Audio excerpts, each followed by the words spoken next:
Hey, good afternoon, good evening, good morning, and welcome. It is that time again. It is Talk Tuesday. How's everybody doing? I hope you're ready because I have got a fantastic guest star lining up ready for you, sitting out there waiting in the wings. They're sweating buckets, I think.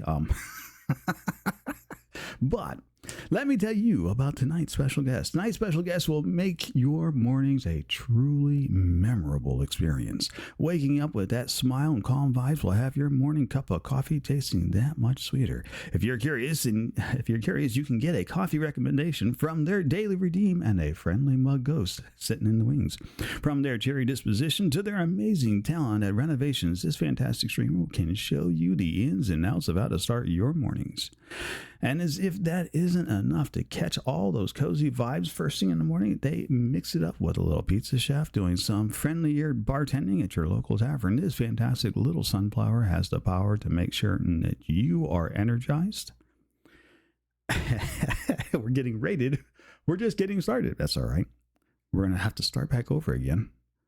Sorry.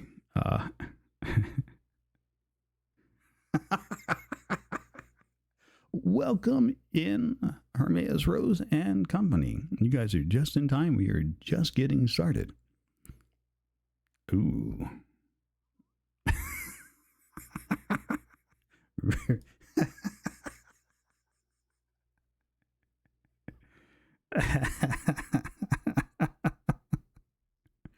It is fine.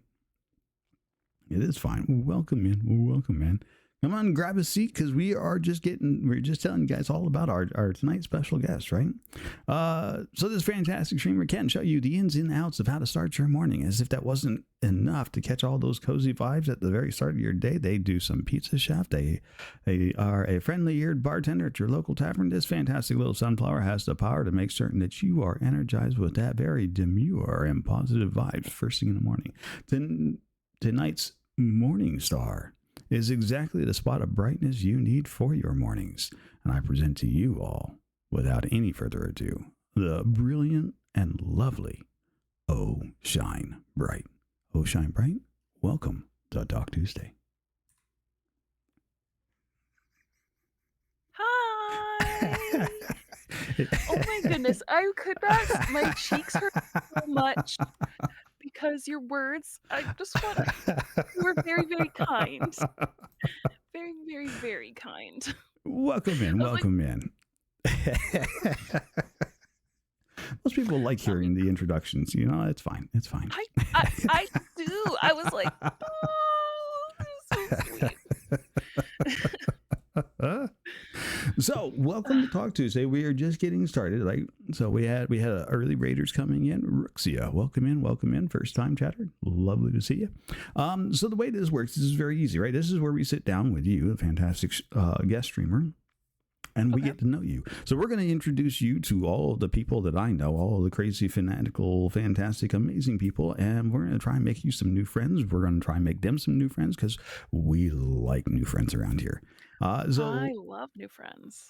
see, right? You're already in the right place. So we have a redeem on channel here for one little channel point that anybody can come in, that you get 10 channel points free just showing up on it. So anybody can come in and ask a question, right? So they'll ask questions and we'll forward them on to you to answer. We're going to sit around. We're going to have a nice little casual conversation. There is a puzzle. So exclamation puzzle, we'll get a link to the puzzle. If you want to do the puzzle, you're welcome to do the puzzle with everybody else. Okay.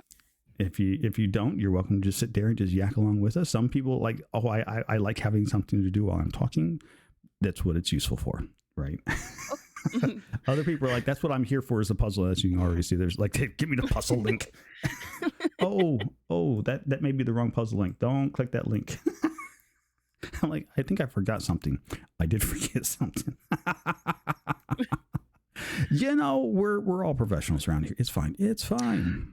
W streamers. Right. Exactly.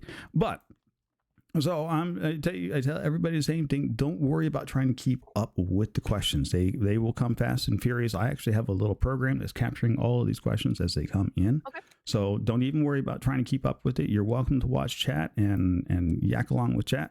Okay. And respond to chat. But yeah, when it comes down to There you go. There's the actual puzzle link. It should be coming up now. Come on, you.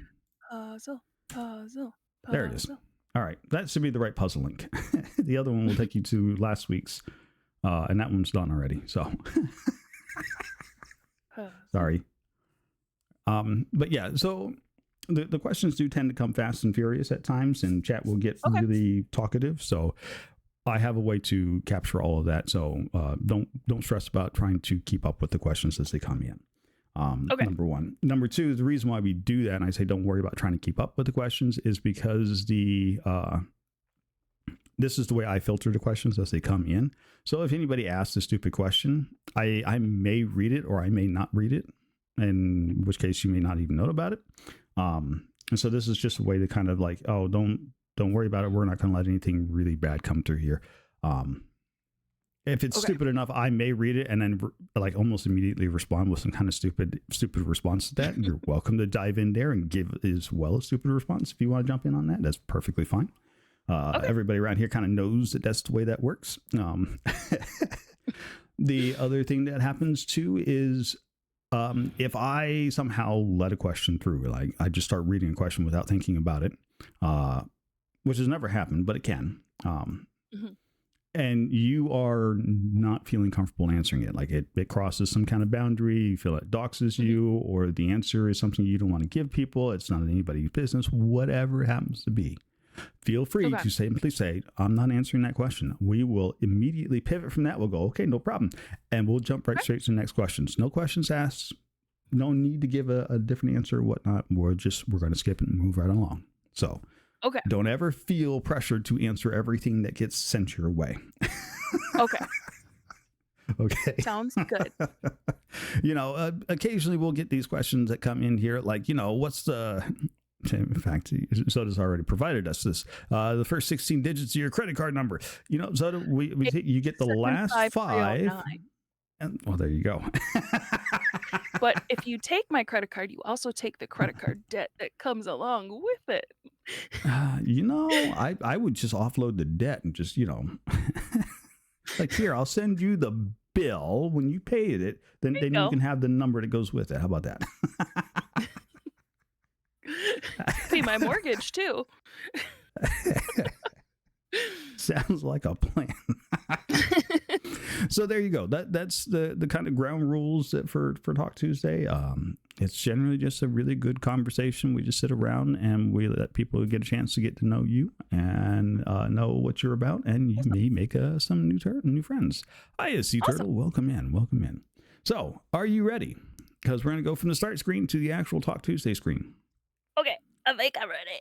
You think you're ready? You think you're ready? I think so. Welcome to Talk Tuesday. Welcome in. Hello. Okay, now that we're going to do a lot of smiling. We're going to do a lot of laughing. I think that's the predominant vibe of a Talk Tuesday is a lot of smiling, a lot of laughing. But what's life without both? Very boring. And definitely not something worth doing. Like if we're not having a good time at this, like why even do it? Like that's like my number one rule. 100% true. I concur. I refuse to. Is it the shoes? I don't know. Is it the shoes? Is it the shoes? Is it the shoes? Is it the shoes? He's one of the people I've met streaming. Nice. Beautiful human. Oh, they've just showed up to get in here on all of this fancy fun stuff going on. So we're going to kick this off. I have 2 standard generic questions we always ask everybody at the very start. And that's to get the conversation going while our chat out there is getting ready and getting all their questions lined up and ready to go to keep you very busy. You didn't know that you were getting a pop quiz tonight, did you? Like I said, as long as it doesn't include math. Right. Got it. No math. You heard that, Zoda. No math this time. The physics questions have to leave right out. You can't do those this time around. English and music. Those are the 2 things I'm good at. English and music. Nice. A fellow musician. That is fantastic. All right. So we'll start right out with the easy one. Oh, shine bright. Where does the name come from? Like, what Um, spawned that nomenclature? The nom de so guerre, excuse me, not nomenclature. That's it the has wrong word. been my online name since I was in high school. It has been it's a derivative of my online name. So my original name was Oshine Brighter. Mm-hmm. But um, when I transformed my current channel from a D&D exclusive channel to Right. what I do now, the Cozy streaming, um, I couldn't pick Oshine Brighter because my other account was Oshine Brighter. So I had to pick a derivative of it, so I just chose Oshine Bright. So, it's still my name. It comes from a Paramore song, called Brighter, and then it Right. says, "You shine brighter than anyone does." And just the song has always been one of my favorites, and so hence the name "Oh Shine Brighter" because "Shine Brighter" was taken, so I was like, "Oh, I'll put O in front of it." And there we go. So yeah, and I feel like it just fits who I am personally. Like, I just Right. have like that sunshiny, like You definitely have a very glowy disposition about you. yeah. So I just feel like it's fitting. It's just very fitting, and I feel like I want anyone that comes into my space just Mm-hmm. be, affected by my glow. Um, Not just of constant positivity, just but to know that they're valid and that they're worth something, and that you know um, that their existence is necessary. There you And go. I feel like just my name's just very fitting.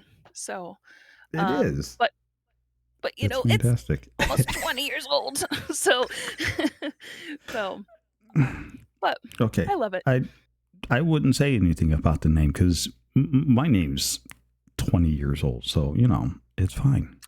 I mean, at least it's not like the screen name I had when I was 13. Which is just like a bunch of numbers and X's because, like, the original name you wanted was taken, Oh, and you yeah. know, Well, I remember back uh, then we also did the whole leet speak for names too. I mean, yep, that was yep. that was that was a Oh, thing back in the day. mm, we're telling our ages here. Oh, Uh, I gave up trying to hide my age a long time ago. Most people around here know I'm an old guy. It's fine. It's fine. The youth of my flower is gone now. It's fine.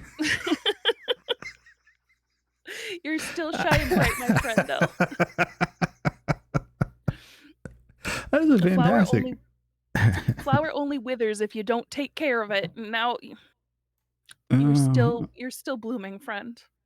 I wouldn't guarantee that one. The grays have already started to show up in the beard. I am definitely starting to wilt a little. I know. I'm not gonna talk about grays. My hair's naturally not this color.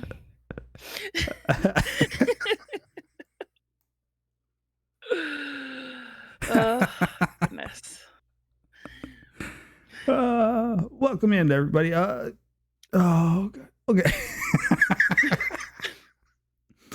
That one Sorry, corpse I flower. get. Corpse flowers stink. They bloom Oh, once. They bloom once and they stink. There was one in Chicago, and a friend yeah. went to go visit it, and he was like, "Oh my gosh, the smell on this thing." Oh no, that's a funk you don't ever No. get away from. Mm-mm. I was like, "Cool, it's a flower. Stinky flower. I love Yeah. flowers, but not that Ooh. flower. I Not hard that flower." pass. I would definitely avoid a corpse flower. If you've got other alternatives, definitely don't no. I'll take a sunflower field. I'll take, a greenhouse, but corpse flower? No. I'll No. hard pass on that No. one. I'll No. hard pass. Ugh, No. That is not a treat your nostrils. for your nose. No. No. And he said there was like lines waiting to look at it, and I was like, "Nope, Why? not for me." Well, I okay, don't that's like know. people. That's like people who intentionally go out and order durian fruit to eat the stuff. Like, I I couldn't. why? I know it's like a acquired taste, but corpse flower is not an acquired smell. Well, I think that's there's the like a thing you have huge to get difference. past with durian fruit is the smell. Like, durian fruit Yeah. itself is actually a very sweet fruit. It's the Mhm. smell that kills you. Ugh. Yeah, I'm a very texture, smell type of person, so I don't think I could do it. Even stuff like Yeah. dragon fruit or mango, I'm even like, ugh, I have to be in the right mindset. Otherwise, it's like, Okay, no thanks. when you have to mentally prepare yourself to eat that fruit Mhm. in order to eat the fruit, I say just let it go. Just leave it on the Yeah. vine, walk away from it. If Mhm. There's plenty other options. Plenty of other options. Banana, strawberry, but yeah, lots something you of can find other at your local choices. Mhm. Yeah, Tons of other absolutely. options. Definitely some better choices out there to be made. That's for certain. Um, that is fantastic. That's a lovely way to get a name. Mhm. Pull it from a piece of And song and just massage it as it goes along. yep, yep. And so our second question for the day, by the way, we're going to have two more questions at the very end as well. Okay, And you also will have to pick out a retarget, but when we get closer to that point, I'll let you know. okay, So I've got you for 3 hours, unless you decide you want to call it off early, okay, in which case, okay. turn around twice. This 3 hours is going to be gone before you even realize I mean, if we're playing D&D, yeah. it. You'd be surprised. Like almost everybody is like, oh, it's like, okay, so we are coming to the end of our 3 hours. Like, what? Really? When? How did that What happen? happened? What did happened? It's a regular commentary around here. It very much so. It's a lot of fun though. We have a lot of fun around here. So So far, I'm having a lot of fun. what got you started in streaming? Like, what was the thing that made you decide to I'm going to turn on a camera and just put myself out there in front of the whole world and just start talking to people. So like I mentioned earlier, Mm-hmm. our channel, like my channel used to be strictly D&D. We used to play D&D once a week, and then every once in a while, we play board games. So that's what it started off as a board game and D&D channel. And slowly over a time, it, kind of just evolved where we kind of like dropped playing board games because trying to get a whole bunch of people together weekly to play, board games that needed more than one or two people was just very Right. difficult, especially people, with different time zones because all of my friends are online. So we live all over the US, and even in, European countries. So it's like very hard to get everyone to sit down at a table. And with D&D, it was just after a while, we turned it into a podcast because like Right. actual play, we were told a lot of people were like, "I wanna listen to it on my way to work. I wanna listen to it, when I'm cleaning," and I just didn't have the capacity to do both a stream and edit a podcast. So, we made the decision, I believe it was almost 2 years ago, that we step away from streaming and the channel would Mm-hmm. just become, I would just start streaming, um, and go strictly podcasts, which we now have done. Um, and actually we're turning over a new leaf with that too. But um, and then I just started streaming the cozy stuff I like to play. The Sims, the House Flipper, just things where people could just I could talk to Vibe. people. Yes, just that just embracing the just like, it didn't matter what I was doing, like, people could come in and go as they please, they could sit and park and lurk, they don't even have to chat, I'll talk the whole time, like, you don't have to talk to me, I'll just talk to you, um, but just create that environment that people can just feel like they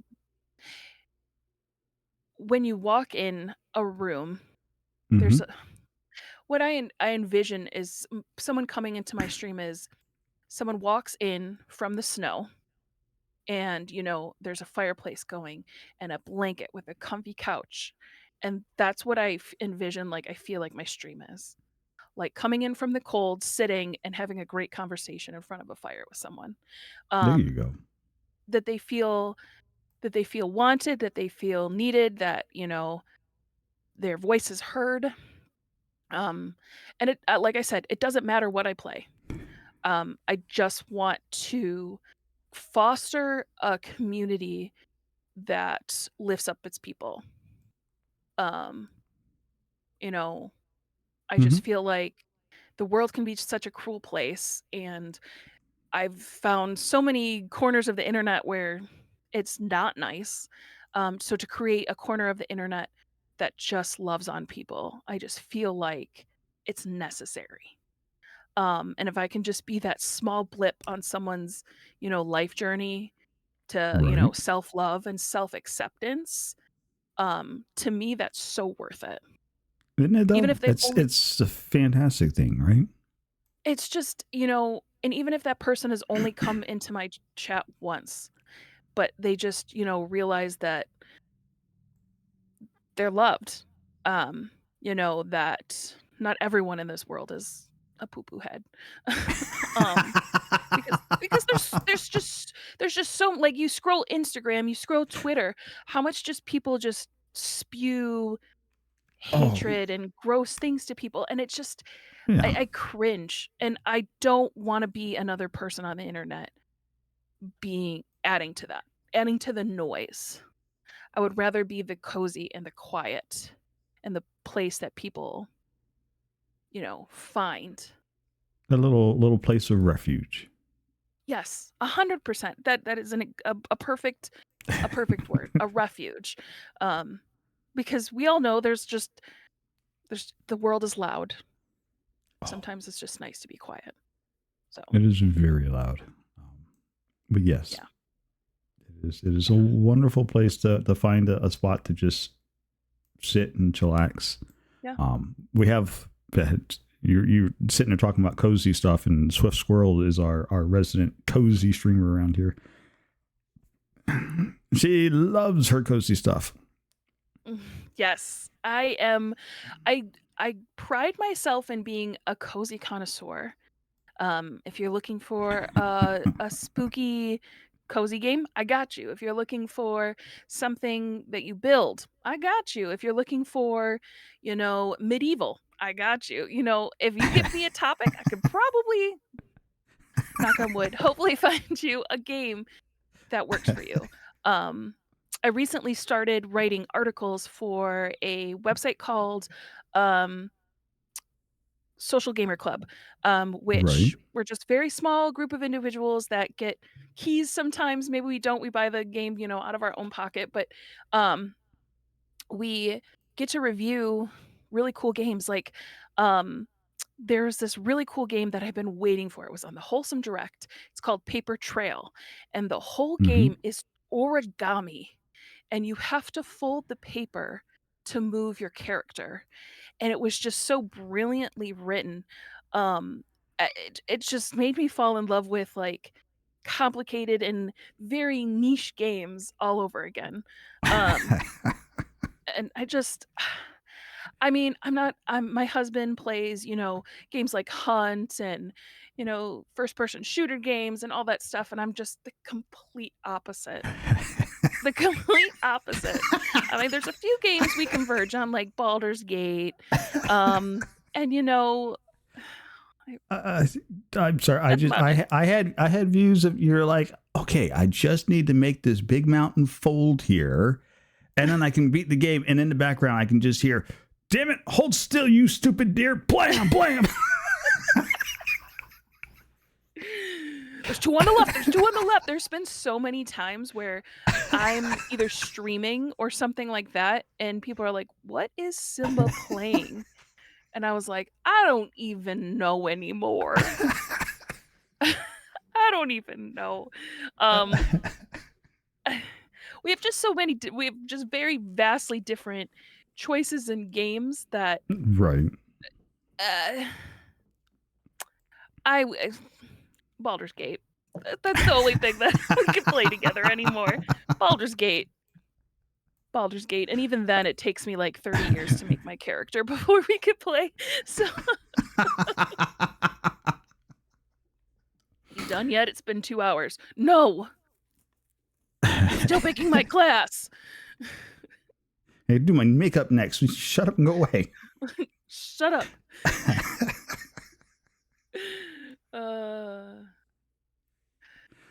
Yeah. Such a good time. Such a good time. Mhm. Now, you were recommended to come over here by Omnom Zombie Neen, and I'm just kind of curious where the crossover with you and Neen happened. Like, when did you meet Neen? And is there like a fun little story, or they just like suddenly showed up in your suddenly showed up? So we have mutual friends. Mhm. And I found our mutual friend on TikTok. Aha. And I believe they raided into Neen. Or Neen raided into them, and I really liked their name. And so I followed. And then the first time I went in and I was like, I love it here. Like, as a streamer who actively tries Mhm. to like foster a community where like, people can come and sit, that's Neen to Yeah. me. I Neen love does Neen's voice and positivity. So, um, I just You're fine. I love Neen. I love Neen. And I love being able to find other people. Like, I feel like the internet has brought me so much good. I know, and like Mhm. people are like, the internet's like I've said, the internet can be a scary place, but It can there are be. so many people it has brought me that I think of it more good than bad. I met my husband on the internet. I've met some of my best friends on the internet. Like, it's just eh, I don't know. My mom always said, "No, you shouldn't meet people you don't shouldn't meet people that you've met on the internet in person." Too Why? late. Too late. Too late. I mean, I did not tell my mother that I met my husband online till 2 days Oh. before my wedding. What? Been married for 10 years now. Can't change that. So, um, I That's fantastic. I met him on Omegle too, which do you know what Omegle is? I know what Omegle is. Yes. Yeah, I met him on there. Yeah. Yeah. It's fine. It's fine. Like, there's I nothing wrong mean, with that. no. And I mean, we're married now. So It's fine. It it's turned fine. out just fine, right? Yeah. He wasn't It wasn't a serial killer. We're gonna move on, nope. right? He was not a serial killer. Yeah. But going back to It's Neen, fine. she Mhm. is a I cannot speak highly enough about Neen.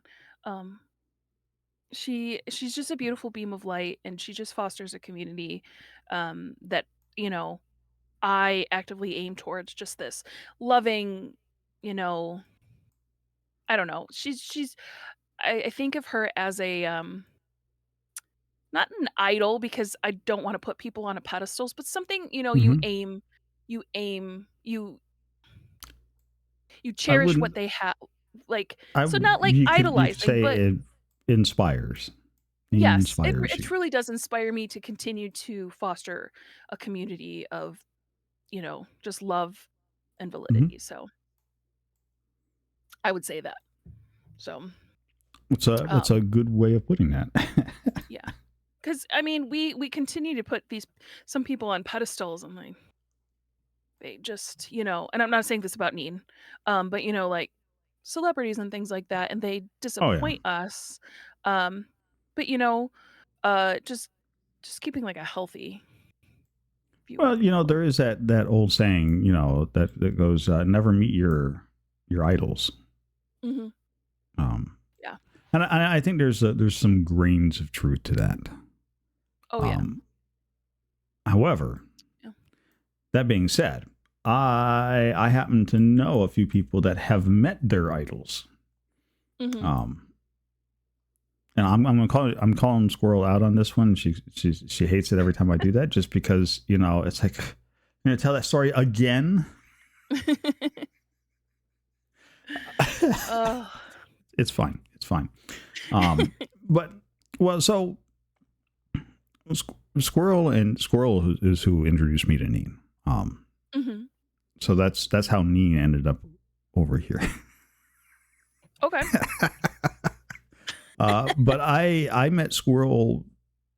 This has been over a year ago now. It's we're coming up close to 2 years. Has it really been that long, Squirrel? I think so. Anyways, yeah, 2+ years. Time flies when you're having fun. I was putting together a group of online content creators to do a big Valheim server, and the Mm. way I convinced Swift Squirrel to come play on the server was that I told Swift Squirrel that I had a Brotherfjord coming to play on it. And I got Rutherford to come play on it because I told him I had a Swift Squirrel coming to play on it. And both of them like fangirled over each other because they were like, "Wait, he's coming to play. I'm so there." Enough said. Don't even. I get to play with Rutherford, or I get to play with Squirrel, and it was so cute watching those two like I love actively. that. It's Oh, I great. love that. It was I such a good time. I love when people I don't know, two people that like separately Mm-hmm. find each other. And some cases you're like, I feel left out, in other ways I'm like, look at my friends being friends. I love friendship. That is my thought. Um when Is It the Shoes and my partner became friends. I was Mm-hmm. just like, look at my friends being friends. Because, then the 3 of you could play together, and it's just like, Right? I'm not gonna deter people from being friends with each other. That's what this world is about, finding other people to share your time with, and, And like, have a if good time. Mhm. Yep. That's the thing. We're not here for a long time. We're here for a good time, and so I just feel, you know, if our friends can be friends, then we know we've made the right friends. Right? Well, you're at That least too. going in the right direction. Yeah. Either that or you got 2 bad friends, Well, which I hope isn't the answer. I like to think of it more as struggling acquaintances. It's fine. That's true. Keep them at an arm's length.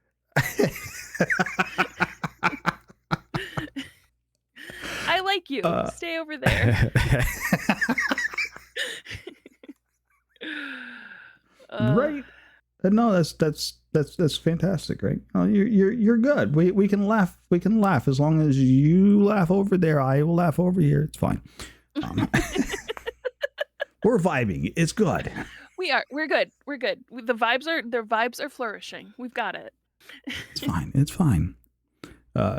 Yes, Squirrel. I know I can't get rid of you now, and I wouldn't want to get rid of you now. Otherwise, if I got rid of you now, I couldn't do things like sit around and play Tribes of Midgard with you for 2 hours talking about boobies. So, Uh, uh, it's a community joke. The one of our good friends, Mr. Waggleton, played the game, and there's a villain in there that runs around and says, I have no idea what they're saying. It's like Haga Kubis or something like that, right? It's something that sounds like that. mhm. And first time he heard it, he's like, "Okay, we get it. You're female. You've got boobies." And then that just became the joke from there on out. Like, so every time this this villain shows up, they're like, "Great, we know that's a girl. Why? Watch, listen. I got boobies. Yeah, we know. Good deal." Oh, goodness. So, I love games that become just a meme for everyone. Uh, you know, hmm to quote Michael Scott, from The Office, "I love inside jokes. I wanna be part of one day." that's Um, right. Uh, They're great. But I think that's the whole part about building a community. When you build a community, you can have these inside jokes, which are fantastic and fun. Number mhm. one. Number two, Yeah. you get to share those inside jokes inside your community, which helps to bond everybody closer together. But the really fun part is when you can bring somebody from the outside in, and then you get to teach them this inside joke all over again. And it gets like a fresh coat of paint. It's all fresh and new because it's now just as funny as it was the very first time you heard it. Because now you get to experience that Exactly. again through the eyes of somebody new coming in. 1,000%. 1,000%. I echo that sentiment, especially because, um, like, sometimes, like, as and like, our childhood, and I'm not gonna bring up childhood traumas, but also, Yeah. you sometimes never felt a part of something, and, Hmm.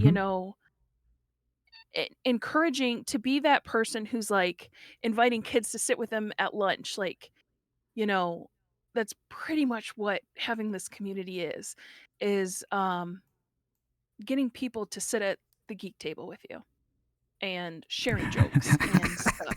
And I feel like sometimes it's healing our inner child, um, inviting people to, commune with us basically. Hmm. Um, I just feel like it's healing the 13-year-old me that, would see a kid and not speak out to, "Hey, come sit with us." Um, or vice versa, being the kid on the outside, not being invited to sit. Like, I feel like having this community and always, like, creating, like, anyone's welcome, with a few caveats, but, like, being just this Well, welcoming space. yeah. The few caveats is don't come in here and be an Don't be ass. don't don't be a don't be a poopy butts. Don't come in and be poopy butts. Don't be poopy uh, butts. No poopy butts exactly. here. Yeah, we don't want that. Yeah. Nobody wants that. There's nothing fun in that way. No. Mm-mm. No. Come in, be a part of the fun, be a part of the frolicking, be a part of the good time, enjoy Mhm. yourself, laugh Yep. along with everybody else. Uh, Don't be a stick in the mud. Don't be a stick in the mud. No one likes the sticks in the mud. Um, I mean, they're fun to play with, but also don't just poop. Don't be a party pooper. No one likes a is party poop. no, nobody likes a party pooper. In the immortal words of the squirrel around here, which is don't yuck anybody else, somebody else's yum. 1,000%. 1,000%. Yeah, You can say it's not your cup of tea, but yeah, yeah. might be someone else's cup of coffee. There you go. That is territory there that you're venturing in when you start talking about coffee around here. Oh, Um, coffee. Coffee is, second to my husband. He knows that if it was embodied in a person, I would probably leave him. Um, I take pride in making good cups of coffee, right? um, because coffee is expensive. You go out Oh anywhere, yeah. you Oh spend yeah. anywhere from, 5 to $8 on a mid cup of coffee when I've just built up over a period of time, how I like my coffee and ways to make coffee and my own syrups and, things like that. And I can seriously make a great cup of coffee for less than $1 at home rather than go out and spend for maybe, swamp water. Because sometimes you go to a Swamp place and water you're like, isn't good. no. So sometimes, you go to a chain. I'm gonna throw Dunkin' Donuts under the bus because 'cause they're usually the It's ones that do it. You go, and the first time you have it, you're like, "Oh my gosh, this is the best iced coffee I've had." It's great, lovely. You go back, like, maybe a week later, and there's a and different person it's working. and they've poured Swamp it through a dirty freaking filter or something. and Yes. it's swamp water, and it is, Oh. like, the same makeup. It just tastes like ass. And so, but you've already taken a drink, and you've already driven away, and you've already spent $6. What do you do now? And whether I can make 2 shots of espresso and add what I want, make fun concoctions, and if I don't like it, well, I made it, and I made my own swamp water. Whereas, I didn't pay $6 for swamp water. Um, and I think, Exactly. my husband did not like coffee. Like, he drank it when he needed it, but he didn't drink coffee on a regular basis when we got married. Um, and now he drinks it on the daily because he's learned to drink coffee instead of just, we don't do pots, we do shots of espresso, and he just enjoys it so much better because he's learned how to make his coffee rather than just, sugar, whatever. So, um, we just I just love coffee. it's a good time. I mean, To be honest, the first time I stopped in and you were describing your cup of coffee and you're like, and then there's, I managed to get my ghost mug friend. And I'm like, huh? Like, oh, yeah. okay. That is the first time I've ever seen anybody do that with a cup of coffee. And I'm like, that would absolutely work out for your cream and sugar and one little happy little blob. Right? So, I'll describe to chat what I did. So, I had a clear cup and I took marshmallow Jet Puff marshmallow fluff and I put it in the inside of the cup and I like just scraped it. And then on the outside I put 2 black dots and it looked like a little ghost. And I just poured my ice and my coffee around it and then when you mixed it, sugar and I mean I add oat milk and stuff like that, but like the sugar was already in it. And just was cute. It's perfect for fall, you know? Um, I saw it on a TikTok. I do a lot of things I find on TikTok. But, uh, just have fun with coffee. It doesn't need to be by the book. Have fun, and that's how I found out I like my coffee. Um, instant, pour over, 2 shots of espresso in a, you know, a normal pot coffee. Um, See, Squirrel, and you were ugh, worried about the fact that you, as Squirrel likes to say, adulterate her coffee. I'm like, it's fine. If you're enjoying the coffee, it's fine. mhm. Yep. We don't yuck people's yum. If you like to drink it black, that's how you like it. It's not my cup of tea. I like to take my coffee a different way, but that's not my cup of tea. But if you like black coffee, you enjoy your black coffee. Again, not my cup of tea. But I just make sure it's It's good fine. coffee. That's one thing I So I live in a place where Tim Hortons is very popular. Um, and I can't even go to Tim Hortons anymore because I'm spoiled at home. Um, I can't, and Tim Hortons is supposed to be like this big coffee place. In the States, it is not as good as it is in Canada. Canada's Tim Hortons are billions of times better. Billions of times better. So if you're gonna get Tim Wow. Hortons, go to Canada. I'm sorry. I'm sorry. Sorry. It's fine. It's fine. I promise. Sorry. I won't take it personal. No. Do you like Tim Hortons? Do you have a Tim I've Hortons? never had it. Really? Um, it's okay. Look. Growing up for me as a kid, coffee was Nest the Nest, what was that, Nestea calf. Oh, yeah. We would pitch that in a pan on the stove and boil that, and then you pour Okay. that through a filter over into Okay. your cup, and you while it's all boiling on the stove, you would throw your sugars and everything else into there. And so the only thing you would add to the mug after you poured it through the filter into your cup, just to filter out all the solid matter that doesn't get Mhm. broken down, is you add a little bit of milk to it. Or in our case, we didn't add milk. It was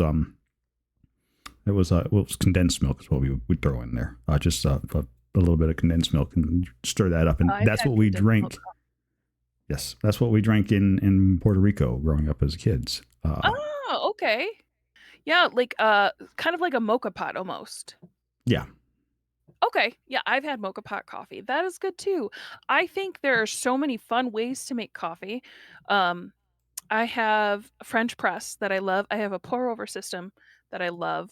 I mean, I have Hmm. an espresso maker, which makes quick coffees, quick shots of espresso. But I also like use things like instant and things like that. Like again, it's not how you make it; it's how you enjoy it.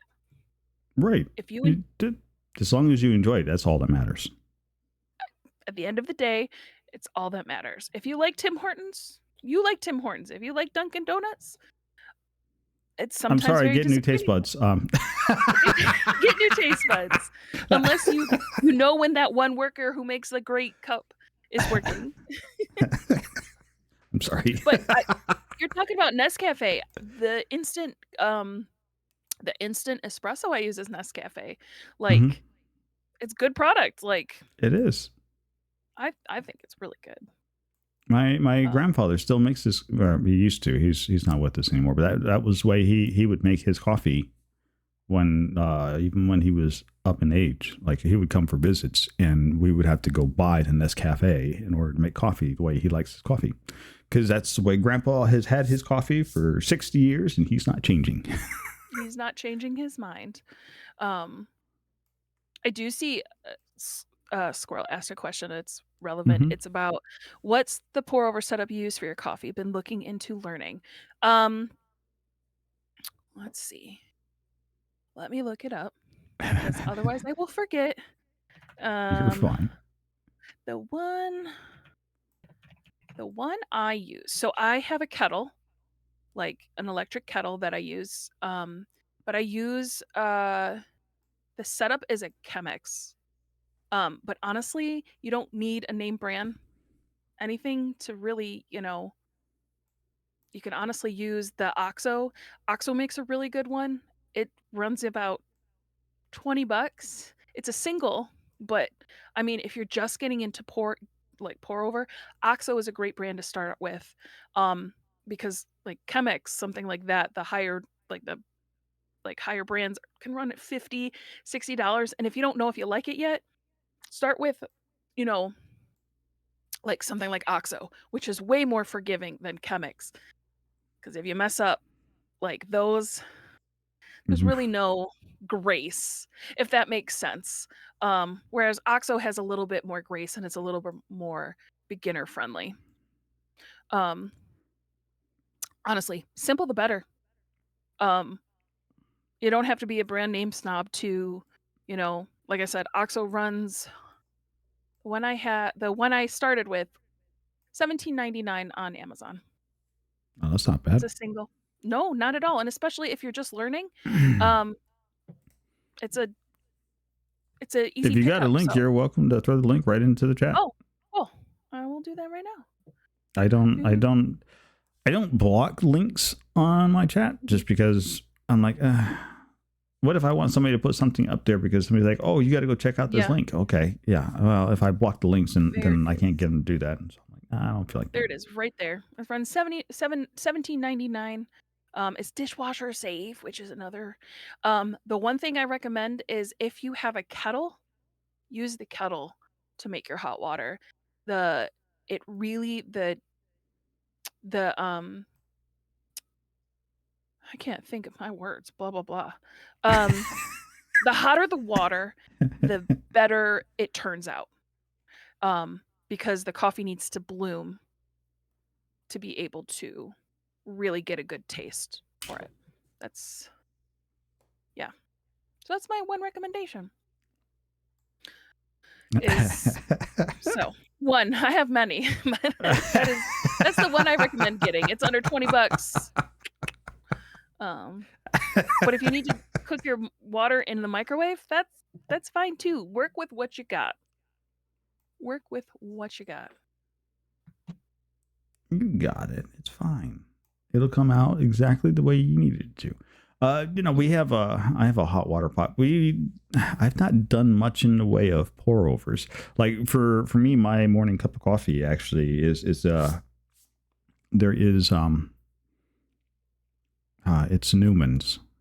It's the name. I can't remember. It's two names. Something Newman, I'm drawing a blank on what it is. I could just go get it, but whatever.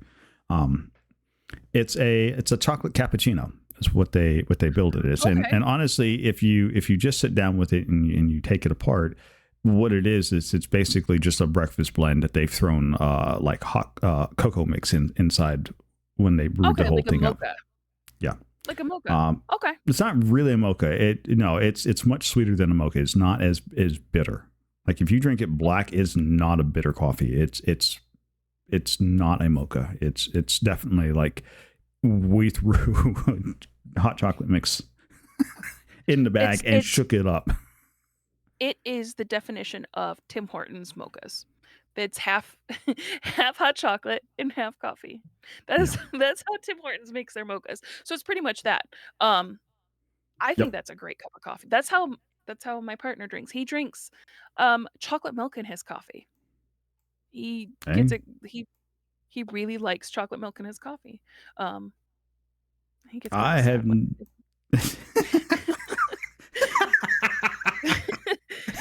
there's no chocolate milk. Well, our kid drank it for breakfast. Oh man.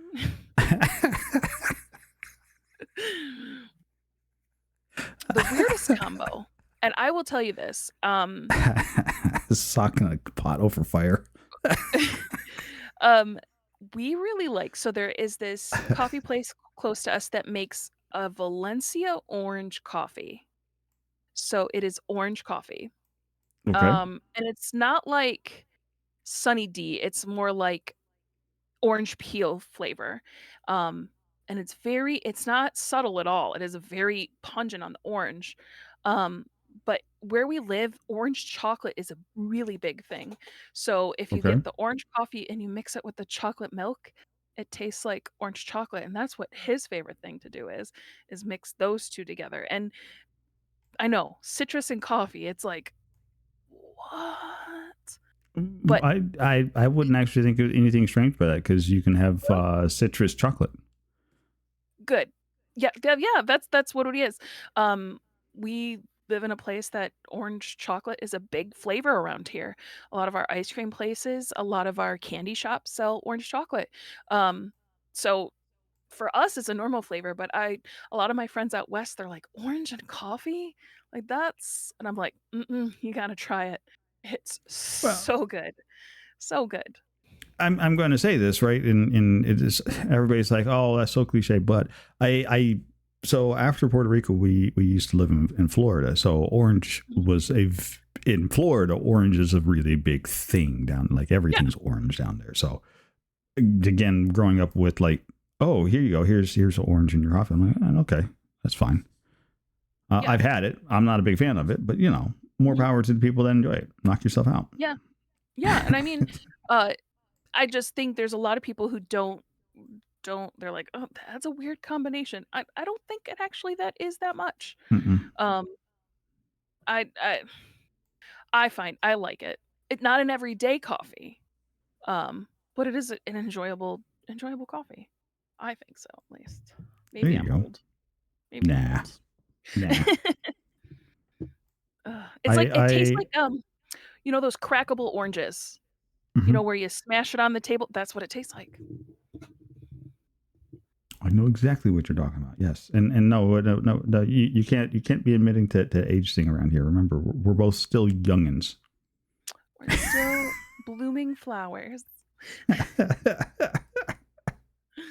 Uh, uh, ugh. let's see. Caddy Odin would like to know who motivated you to start streaming. Okay. So I have a favorite streamer that so um his name is Decent Studios and he is a beautiful human being. Never met him in person, but he's like family to me. And when we first started streaming TTRPGs, it's a little discouraging. When you first start out and you're like, "Oh, there's one person sitting," and you're like every person who sits in your chat is, you know, is um worth it. Like, it doesn't mean that if that one person isn't worth it, but you Hmm. tend to look at numbers sometimes when you start streaming. Um, Yes. and I've learned since to not look at numbers, that numbers don't define you as a streamer. Um, but he just encouraged me to always keep going, even if he didn't say it out loud. Um, you know, just his behind the scenes encouragement and stuff like that. Because in the first month I was ready to quit. Like, I didn't want to anymore. I'm like, why am I putting so much time and energy into this if it doesn't feel like there's a payoff? And it and he kind of like skewed my look on things. And he's like, "Yeah, but that one person that you're talking to, they keep coming back, don't they?" And I'm like, "Yeah." He goes, "Even if you're streaming for that one person is still looking forward to your stream. And, one becomes two, and two Two becomes becomes six, and he said it just grows. And he's like, don't lose faith, because all streamers go through, lows and highs when it comes to, viewership and people watching and things like that. He goes, so even if you're talking to a room of one, keep talking. Someone's listening. Um, so I love Decent. Like I said, he's become one of my best friends in the last 2 years of streaming. So go check him out, Decent Studios. He's a musician, as well. Um, and again, going back to, like, finding your people on the internet, um, just just constantly goes back to that. Mhm. There are good people on the internet. So, There are good people on the internet, and it's always a good time, right? You get out there, and to me, it's get out there and hang with friends. mhm, I don't know that I even look at it as anything other than that. Like every time I hit the start button on the stream, I'm like, ooh, I'm gonna go sit down and talk with all of my good friends mhm, and have a good time at whatever it is we're gonna do. We're gonna do something silly. We're gonna do something goofy. We're gonna sit around and we're gonna laugh ourselves silly for the next couple of hours. I'm going to make my cheeks hurt. My belly's gonna hurt by the time this is done and over with. I'm so here for this. Let's make this happen. yep, Right? That's yep. um, Exactly. And that's what it is with me when I do, the coffee talks in the morning. Like, I wish I could do that with all my friends in real life. Um, I wish we all lived in the same space, same time zone. None of us had to work, money just showed up at the door, and we could have coffee talks every Tuesday and Thursday morning. Um, but life doesn't work that way. And, that's why I create the space where we can virtually have our morning coffee coffee talk. together. There you Mhm. go. Yep. And it's a lovely way of doing that. Yeah. Like I try to make certain I'm in there for your coffee talks in the morning. Sometimes I'm struggling getting out of bed to even get my first cup, and you've already gotten through. I'm like, oh, I missed the coffee talk. I drop a kid off at the bus at 7:30. It's There's at fine. least already 1 cup of coffee in my system by the time I hit stream. Um, it's just, it's um, and this is cup it's number 3, and it's gone? oh, that's not bad. I just No. finished I cup I number 3. Now you drink your cups in a much smaller cup than I do. I have one of these big to go cups. It's a 16 ounce, and mm, I drink about 3 of those okay. in the course of the day. I had to cut back on my caffeine intake because it wasn't affecting me as I want it to. Um Okay. I would drink it, like, side by side with water, and it just wouldn't affect me, it wouldn't wake me up, it wouldn't keep me awake. I could drink it like a cup of water, and I still could go to bed at 10 o'clock at night.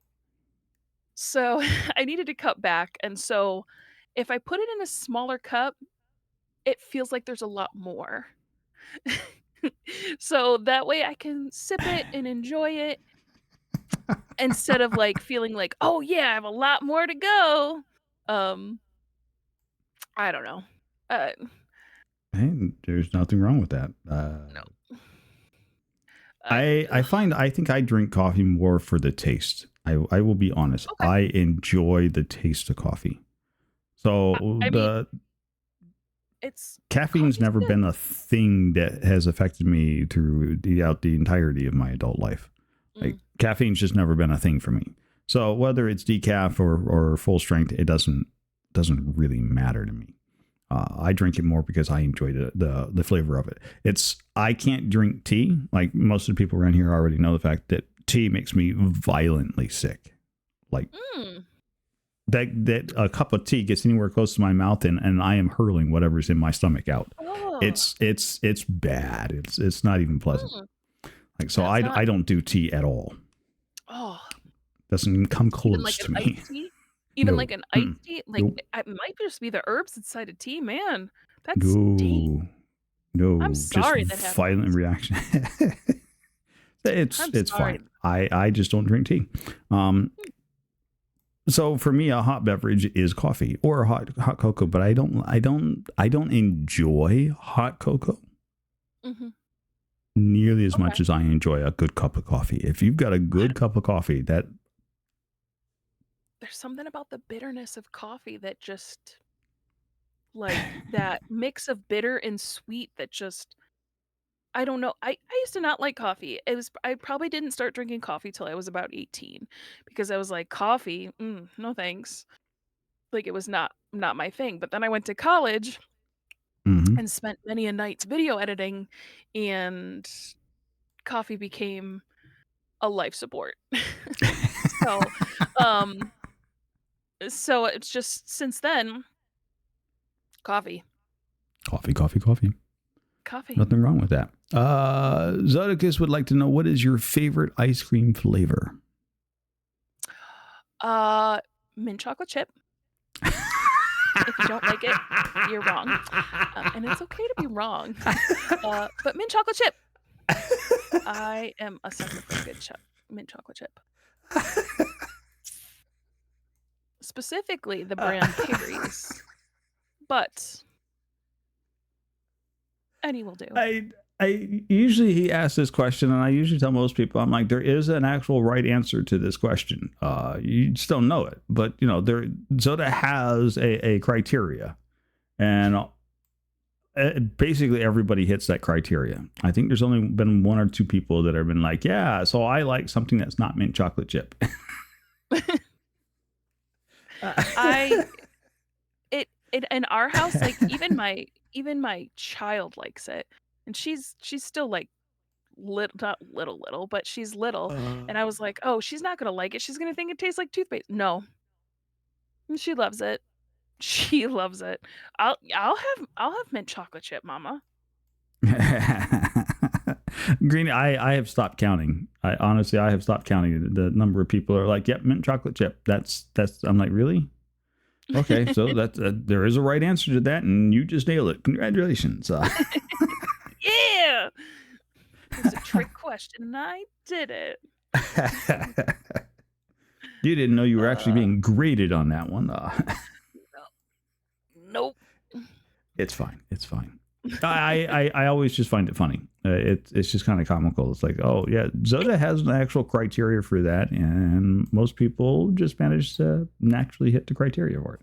Like, that's I hear rather chocolate or impressive. vanilla, but I hear mint chocolate chip a lot. Yeah, I've heard mint chocolate chip as being one of the most common flavors, which is funny because you would think it'd be like vanilla, chocolate. Nope, that's funny to me. it's I like it. I find it hysterical. It's just one of those like, okay, there is a right answer. Oh look, you got the right answer. Okay. Yes. I feel like, Zoda, were you coaching everybody on what to say for that question? I'm like, okay, so if that was the case, somebody owes somebody some money at this point. I promise. I'm not even looking. Wait, I just saw it on the back of your hands. Oh, you cheated. No, I'm just kidding. I like mint chocolate chip. Is that mint chocolate or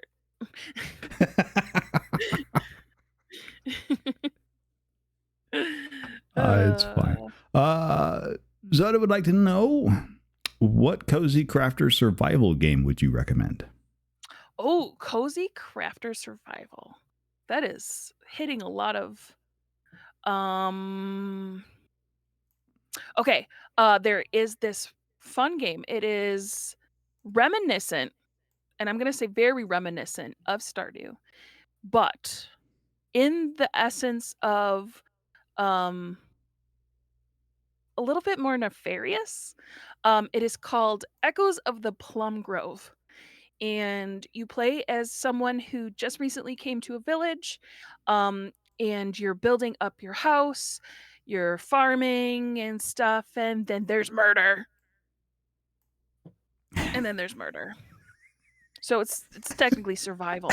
Um, so it but the art is super cute and cozy, and, most of it is cute and cozy until you get to the murder, and then it's definitely a one I recommend picking up. The other one would be Core Keeper. Um, Core Keeper is I haven't played too much, but what I have, you're just basically a little guy and you go through dungeons. So it's kind of like got that RPG type of game. And you Hmm. can play up to, I believe, 8 players. So it's like mining sandbox survival, um, kind of like what is that? What's the other game? I'm trying to think. Um, wow, I can't think of it. It's basically a 2D Minecraft almost. Terraria. Uh, Terraria, that's it. I consider that a cozy game. As long as you're not activating big bosses, it's a cozy game. If you're not activating the Eye of Cthulhu, it is a cozy game. My husband's fighting the bosses in there. I'm like, I'm digging. I'm digging. I'm building our house and I'm digging. Another game that we play together, but we play very different ways. There's nothing wrong with playing different ways. No, not at all. Same way we play Baldur's Gate. Very different ways. As long as you're having a good time at it. We have a lot of Baldur's Gate aficionados around here, that's for certain. There are a I'm an number of people Asterian that stan. I love me some Asterian.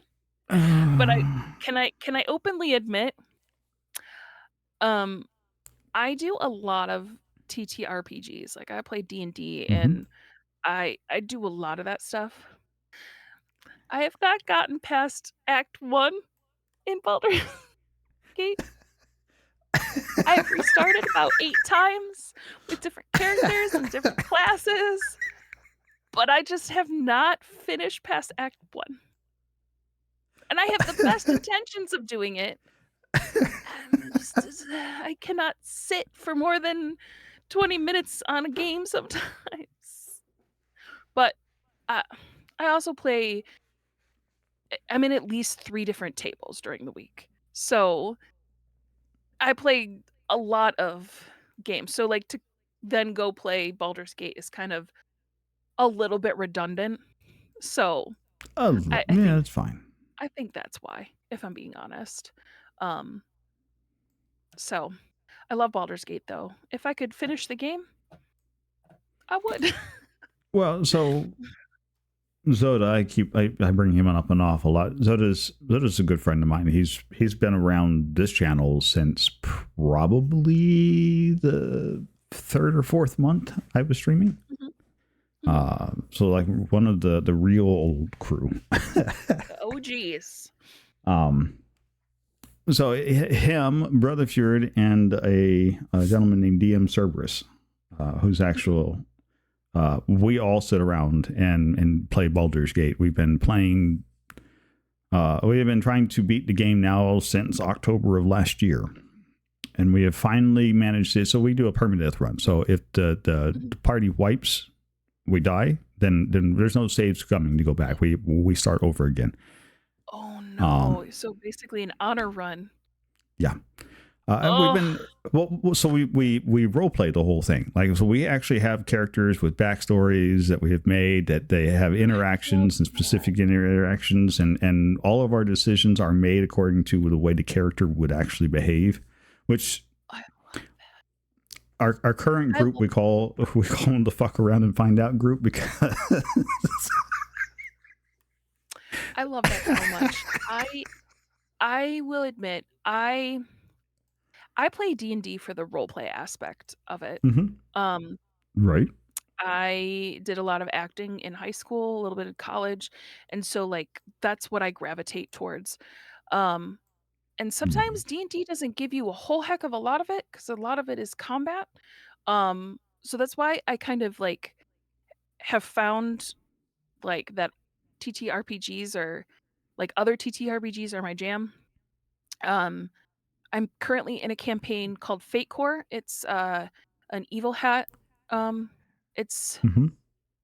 uh basically it's just plus and minus, so it's fudge dice, so plus and minuses. So um it's just a fun way to play. It's very role play heavy. um and then the other one is called The Corrupted, and it is based off of The Last of Us, the game and the TV show. um Okay. and so basically, zombie apocalypse, you and the other survivors um, are just trying to exist. And you can play, right as it's like, the zombie breakout. You can play 3 years later, 5 years later. It's got tables to give you what you actually have after this point in time. And it's very role play heavy. Um, Mhm. and if you can't tell, I'm a huge Pedro Pascal fan. So, um, um, I've this game No, just didn't come across at all. uh, I don't I love me some Pedro Daddy. But it's a game that people like, who love the Last of Us games, but also Mhm. people who are looking for something that is role play heavy that's not D&D. Um, the only dice you need is a D20, and it's just so fun to play. Um, I believe you can find it on itch.io. Super cool indie developer. Um, and he answers your tweets. If you tweet at him, he will answer. If you email him, he will answer. Um, he went as far as, so we did this actual play on our podcast.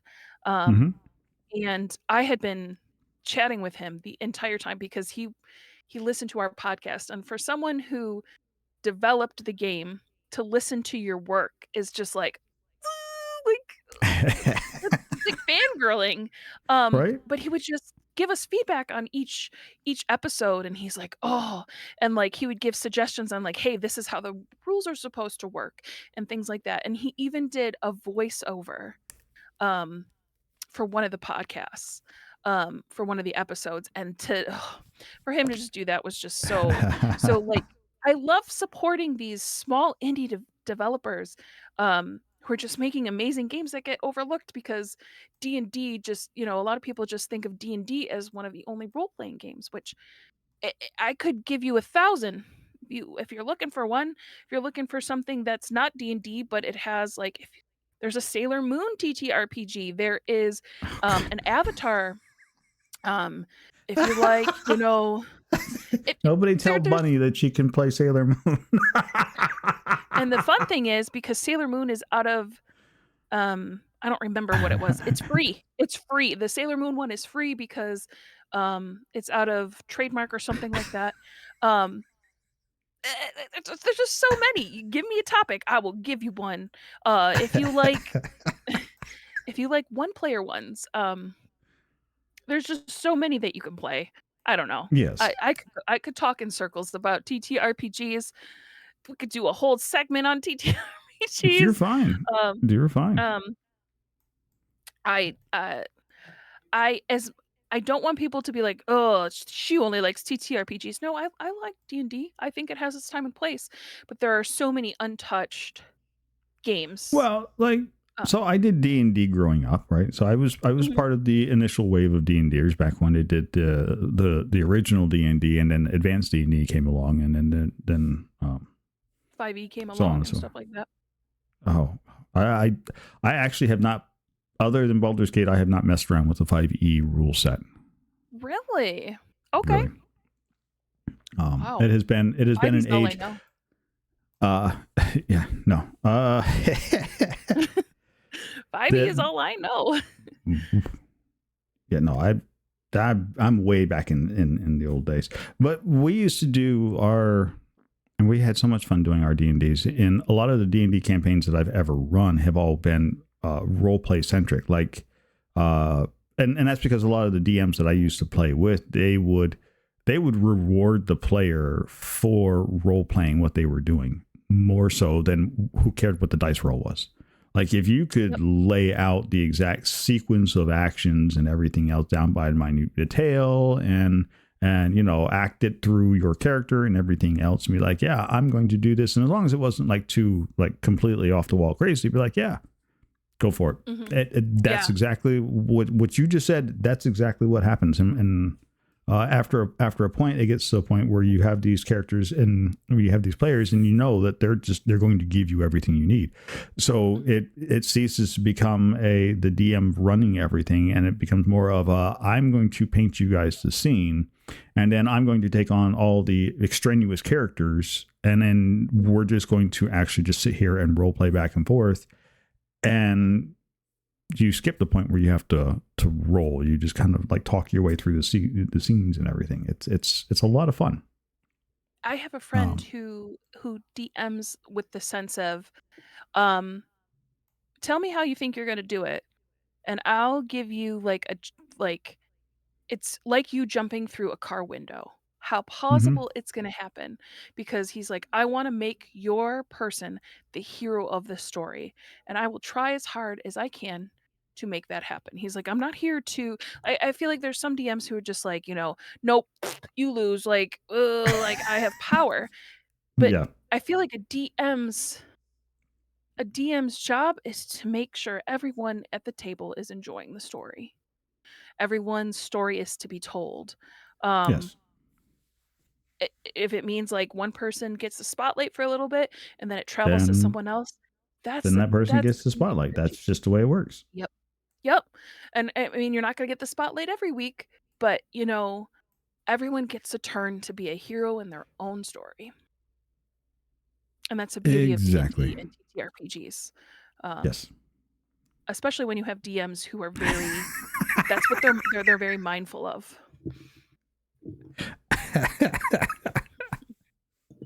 Yeah.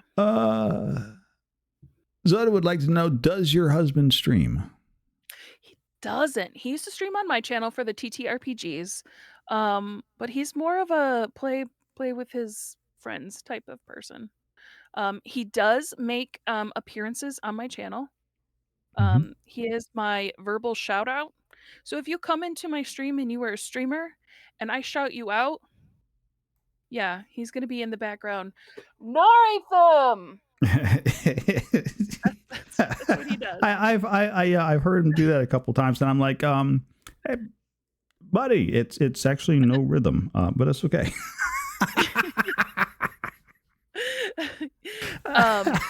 It's no rhythm? That's how it's Yes. pronounced? I'll see you guys later.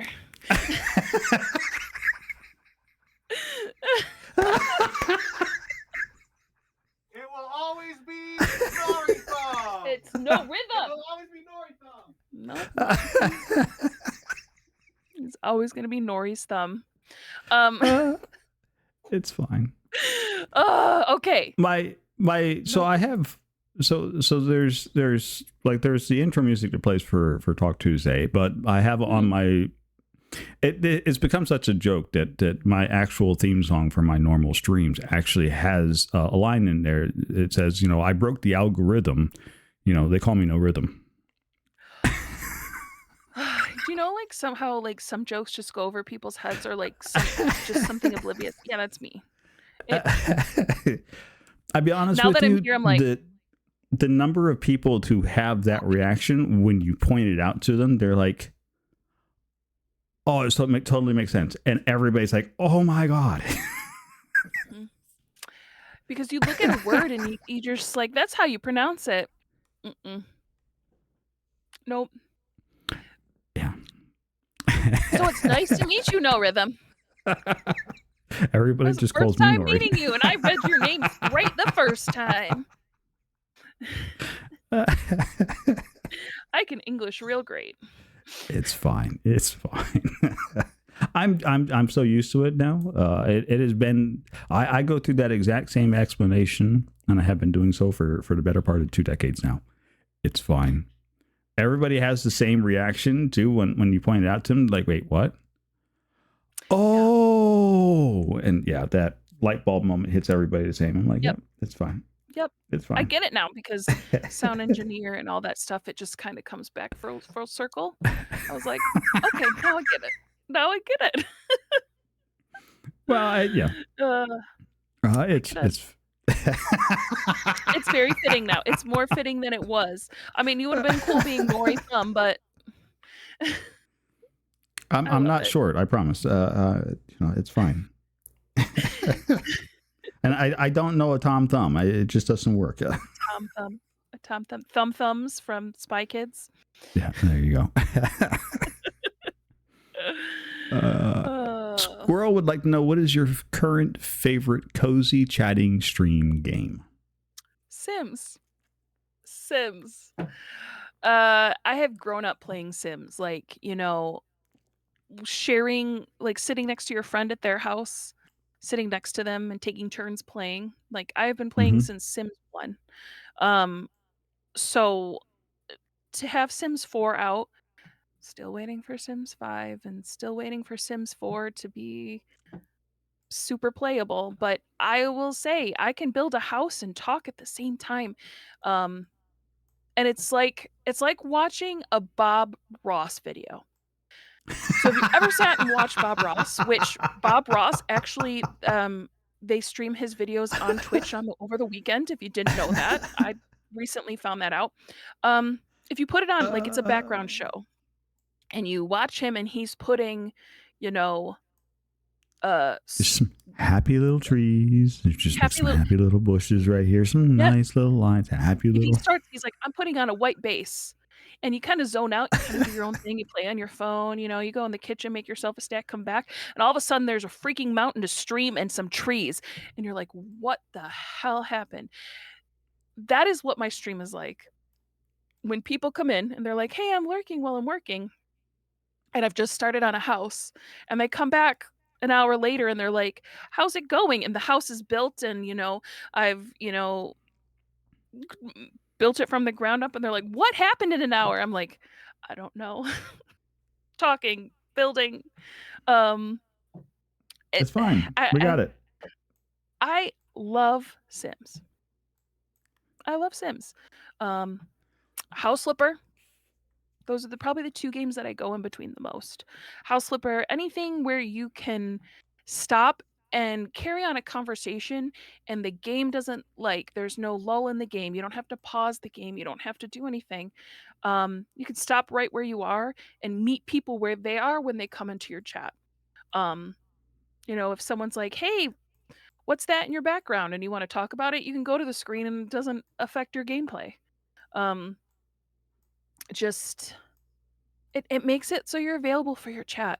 And I've tried to play games where I'm so focused on what's going in the game, and I can't do both. I can't and that's why TTRPGs were so hard. And a reason why we stepped away is I could not create that bond with my chat because we were role playing, and to stop middle of role playing to welcome raiders, to stop role playing in the middle of emotional moment to say hi to someone that walked in without like vocally saying hi to them, just felt almost impersonal. And it didn't create the community that I wanted. And as much as I loved playing TTRPGs on Twitch, it just didn't feel like it worked. I feel like, once we stepped away from streaming and more to podcasts is when we fostered those relationships, because they would come into Discord and be like, I love what happened last episode. Can we talk about what's blah, blah, blah, blah? And it just, rather than them trying to type it and, that disconnect. That's why I feel like now that I play cozy games that I don't mind stopping to say hello to someone. Because people deserve to be to be welcomed into your chat. They're taking time out of their chat, out of their day, to come say hi to you. Right. And they They're deserve a dropping welcome. in, they're dropping by, and at least saying hi is a good way Mhm. to. I mean, how else you start that initial conversation with a new friend? You've got to say hi. Yeah. And even with lurking and stuff like that, um, you know, having that initial um that person come in and and devoting some of their time, because we all know time is money. And there's only 24 hours in a day, and if they take like 5 minutes to um take the time to say hi to you, um they should at least get a warm welcome into There your you thing. go. Hold on one second. My child wants to speak to me. You're fine. Okay. Okay. I'm gonna step away for a second because my child Yep. would like to give me a kiss and a hug goodnight. So give me 1 second. Sure thing. Not a problem.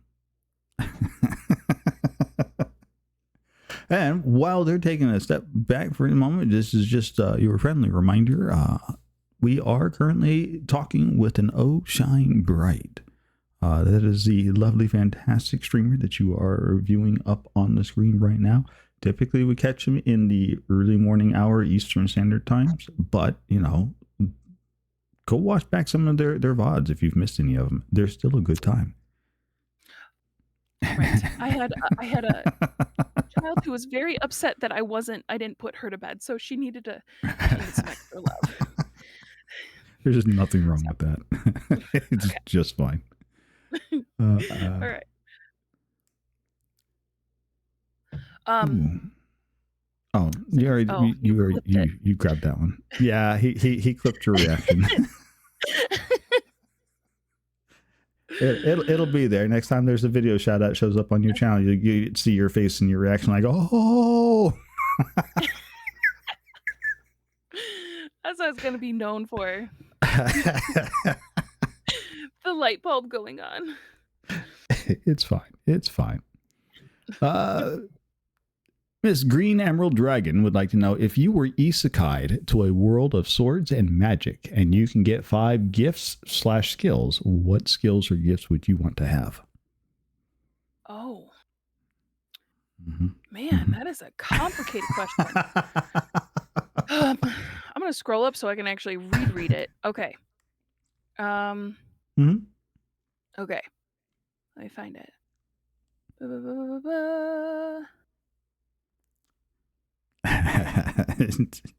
I'm not gonna find it, am I? No, probably not. It's let's see. exclamation tag there, Zoda. Okay. Okay. Skills. Okay, sword and skills. I can throw it into DM channel for you if you'd like, because I've got a copy of it right here. Please. If that makes it easier for you. It would help me decipher it just a little bit more. All right, hang on 1 second. Let me find my window. Not that one. Not that one. That one. There we go. There you go. Okay. One sword and magic. 5 gifts or skills. What skills would you want to have? Okay. I would like a lot more Riz. I would love a lot more Riz. I would like to have eloquent words. We all know tonight that I don't have quite the eloquence when it comes to speaking. So I would like, quick, when you're like in an argument with someone and you're like, well, yeah, you're a poo-poo head. And then later when you're in the shower, you're like, man, that would have been the best comeback ever. And that's what I want. I want to be able to be like, give little quips like quickly and things like that. So when I'm in, word fight, that I would be able to, just be more eloquent. You want to be able to verbally assault and abuse your opponent. Mm-hmm. Basically, what is vicious mockery? I wish I had a permanent vicious mockery. Sorry, you said vicious mockery, and all I can think of is the there's those shorts on YouTube with the guy's like, roll vicious mockery, nat 20, and he's like, you're a short little dwarf.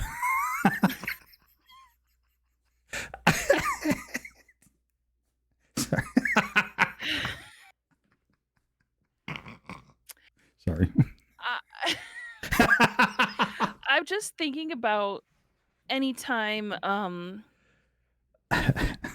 Asterion throws out vicious mockery and throws out the most insane things.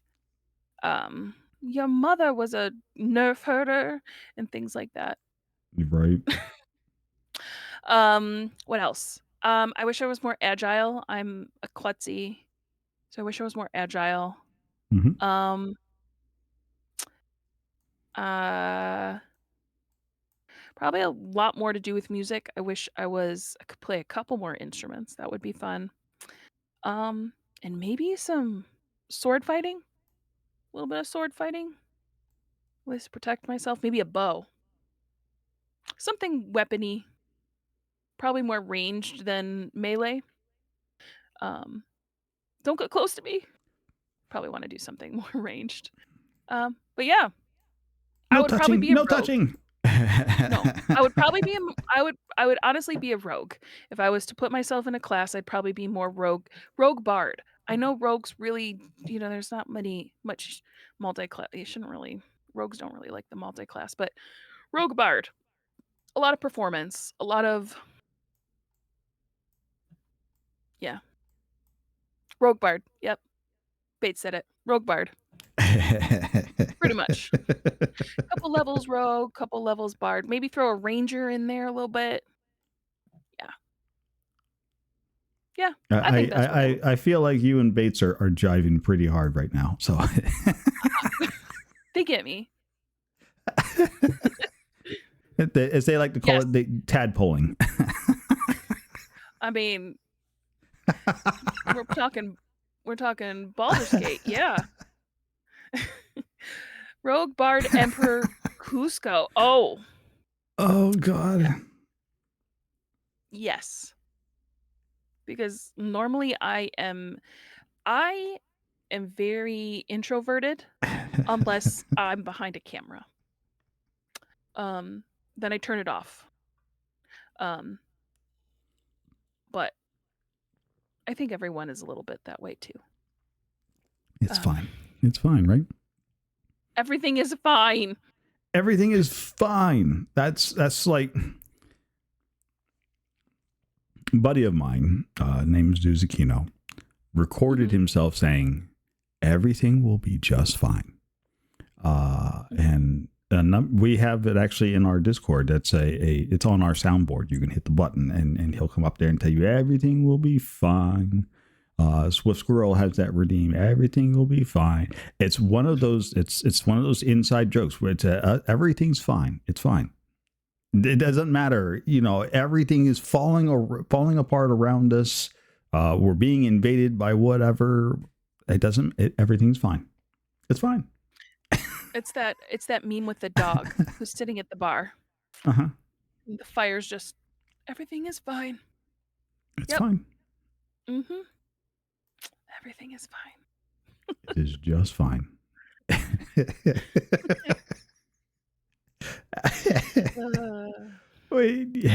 It's fine.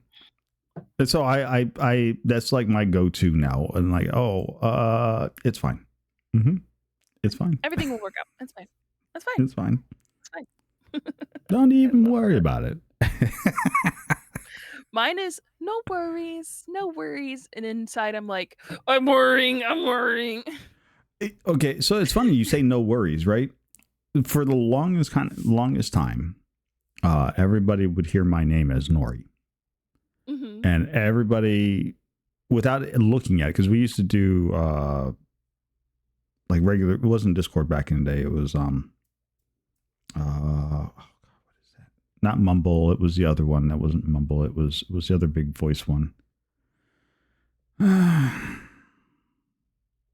Nope, can't even think of it now. It'll come to me eventually. It'll be 4:00 in the morning. Ventrilo, thank you, Soda. Vent servers, the old vent servers. Okay. And so when you would join a channel in the vent servers, you could have the vent server say your name or announce you as you come in. And so everybody always chopped my name off right at the THUM. So that's why everybody calls me Nori. So I had vent set up to say Nori when I would show up and come in. And so everybody used to think, well, he's Nori because I used to say no worries all the time. And they're like, oh, that's it's Nori, no worries, right? That's what that's short for, right? I'm like, no. Wait, how do you get no worries from? No. Nori.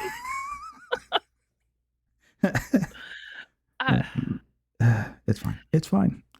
It's fine. Everything's okay. It's okay. I say no worries, and I have chronic anxiety, and so when I say no worries, it's actually a lot of worrying. Don't take me saying no worries. I'm worrying. Every time I hear no worries, all I want to say is okay, Timon. Okay, Pumbaa. I'm married to Simba, so I'm married to Simba, so maybe that's why it's my catchphrase.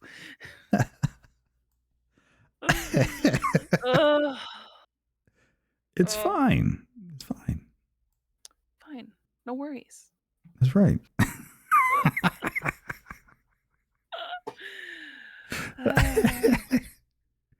We'll get there. Right? It's fine. So we'll get there. Zoda would like to know, do you have merch like, coffee mugs and things like that? Because, Zoda likes to collect coffee mugs. I do. I don't think I have a coffee mug. But it's coming because I'm finally going to put some of my things on coffee mugs. You're a big coffee aficionado and you don't have your own coffee mug? Well, see, the thing is, every time I've ordered a coffee mug on a website, it shows up broken. So I didn't want to do that to my I didn't want to do that to my followers. I didn't want them to buy a coffee mug that was broke, because every time I've ordered one, it just shows up broken. Is it UPS's fault? Is it USPS's fault? I don't know. But it just shows up. But there is my fourth wall. I have ordered every single one of those products myself, and it has shown up to my door. The right size, great quality. If you're looking to get your own merch, fourth wall is the way to go. My most favorite shirt says "Hot people play TTRPGs." Because I've seen a lot of shirt that says "Hot girls XYZ." Well, I wanted to make it, neutral, so I said "Hot people play TTRPGs" because most people play TTRPGs are hot. So, yeah. So yeah. Maybe one day I will. Maybe you know what? I'll do travel mugs so they don't break in things. But See, there you go. Travel mugs, right? Yeah, we'll do travel mugs. I'll get them up there one day. One day. Not today. It's fine. Oh, okay. Squirrel says, I got a glass from someone's fourth wall site and it arrived in perfect condition. Maybe I've just had bad luck. Maybe it's just the people that deliver to my house in my area. They drop kick it. They're like, here's your house. And they throw the package and drop kick it to my front door. Okay. So you say that, right? I swear that's exactly what the postal people do for stuff coming anywhere in my neighborhood. And I think that's because almost everybody in the neighborhood orders through Amazon. So like Subscribe and Save, because I can look up and down the street and you can see people with Subscribe and Save. And that comes through the mailbox. And those poor mail people are carrying these like groceries. Like people are having their groceries delivered through Amazon to Subscribe and Save. And so, post office lady pulls up in her little car, opens the back door, and then literally pulls out somebody shopping for the week. I'm like, holy cow. I mean, I do order a lot of things online. It's just easier. And usually my mail lady is wonderful.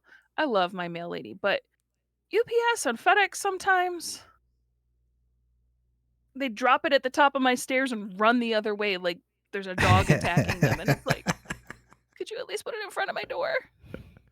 My mail lady, on the other hand, graciously brings it to my door, brings my dog a bone and candy for my kid, and I was like, oh, UPS on the other hand. I am Josh Allen, and I am kicking it. No, Josh Allen doesn't kick. He's a quarterback. What am I talking about? Sports. Sports. I don't. Sports. You could have said anything sports related, and I'm going to sit here and nod like an idiot because I don't do sports.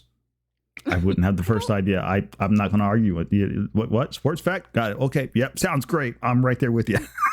You sound like Simba. Simba goes, "Yay, sports ball! Sports ball game." It's a sports thing. Yay. Did they do the thing with the thing? Oh, good. They did. Yay. They put the ball where it's supposed to go. Yay. They did it. I grew up watching like local sports. So like I have like those people are on the team. But other than that, it's like, oh, did they win? Great. People are going to be happy for the next week. That's really all I pay attention to, is if people are going to be in a great mood for a couple days, or sure do I avoid the public at all costs. Did our team win? Oh, they did. Oh, good. Right. So Great. Stay home. The crazy people are going to be out. Got it. Mm-hmm. Yep. Or is it safe to go to the grocery store and I'm not going to get an earful of who did what? Yeah. Yay, sports. Yay. So we're going to have you saying this now.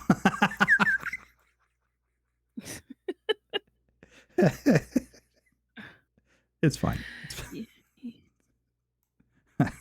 Yay, sports. It's fine. And there you go. Yeah, we don't even get the Amazon drivers here at our place there, Squirrel. Like, I can't tell you the last time I actually saw an Amazon driver come through. You might not have a warehouse close to you. No. We do. It's on the other side of town. No. We have the possibility because they do come through. They just haven't. Huh. And honestly, like, seriously, like a lot of our stuff gets delivered through the post office, and I'm like, these guys are doing Herculean efforts out here. I'm like, good God. It might be cheaper to send them via USPS than it would to hire a driver to come to you. Just seeing it financial reasons, but I mean, if you're making the poor USPS person make 2 trips just because you ordered your groceries online, man. Right?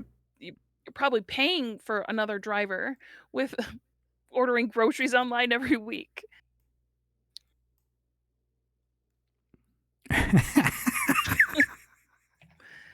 I firmly believe sometimes I keep Amazon in business. I know my parents honestly, I think a lot of people think they keep Amazon in business.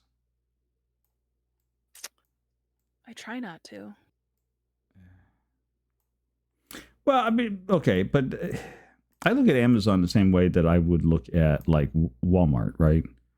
Like, depending on, like, growing up as a kid before there was Amazon, like you would go to Walmart to get things. Like, you can't find it anywhere else. Go to Walmart. You can find it at Walmart. Some back alley aisle somewhere. It's somewhere. Just ask somebody at Walmart. You can find it there. Like, that was what it was for me as a kid growing up. If you couldn't find it at Walmart, you went to Kmart. That's fine. Yep. That was the circuit. Walmart or Kmart. Oh, good night, Caddy. Have yourself a wonderful evening. Have a good night. I appreciate you. Caddius Odin out here from the UK. She likes to stay up late. Oh, man. That is late. That's late. Yes, the solid trooper. She does. She likes to hang out late, and I like. You should get some sleep. I'll go to bed eventually. I got about 3 more hours in me.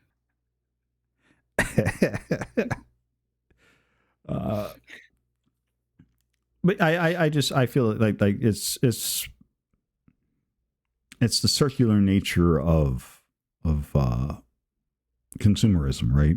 Like, okay, we could get everything from Walmart and Kmart. Now, because the pandemic happened and people had to stay home, and it became a more acceptable thing to order more stuff online. Now Amazon is the acceptable thing, and now everybody orders everything through Amazon. And so Amazon has now become part of that Walmart, Kmart, though Kmart's no longer around anymore, but became part of that routine. I agree. There's things I can find on Amazon that I couldn't find. Like, I have, a 4x something something piece that I need for, my 2007 whatever, and you can find it because someone sells it.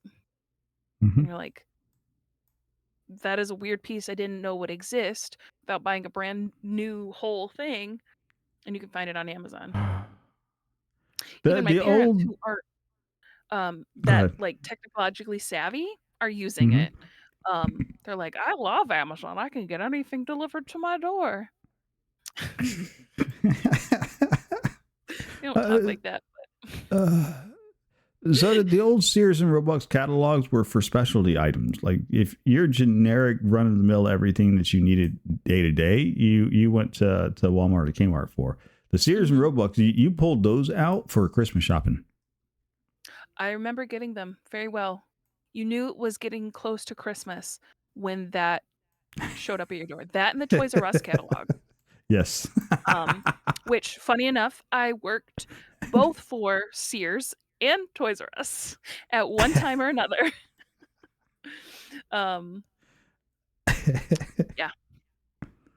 Yeah. The Wish book. The Wish book. Oh, go in with your big marker. Anything circled in this color is for me. And you'd spend hours. Yes, just.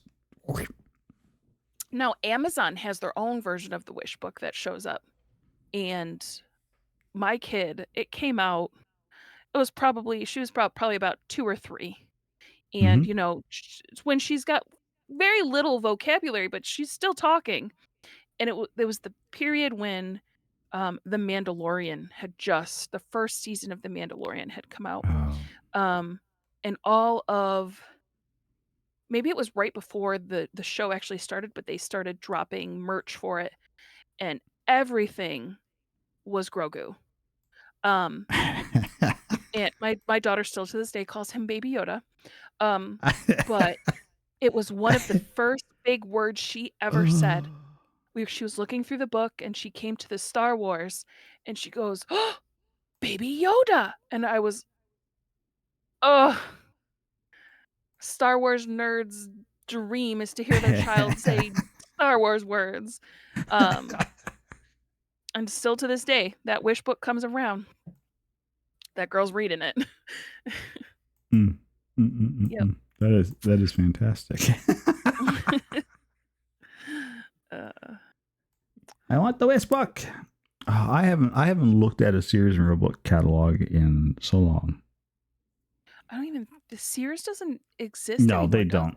No, I think Sears has finally gone out. Well, which is sad because it was one of those. I think you might be able to find a few like little privately owned Sears floating around here or there, still left out there in some kind of. But I think I worked with them for a few years. Back when their like hardware department was like this big, like a lot of people just came to Sears for their hardware department. I worked there for that period of time. Toys R Us. I worked many a Christmas at Toys R Us. You couldn't pay me to work at Toys R Us. Black Fridays? Oh, no, sir.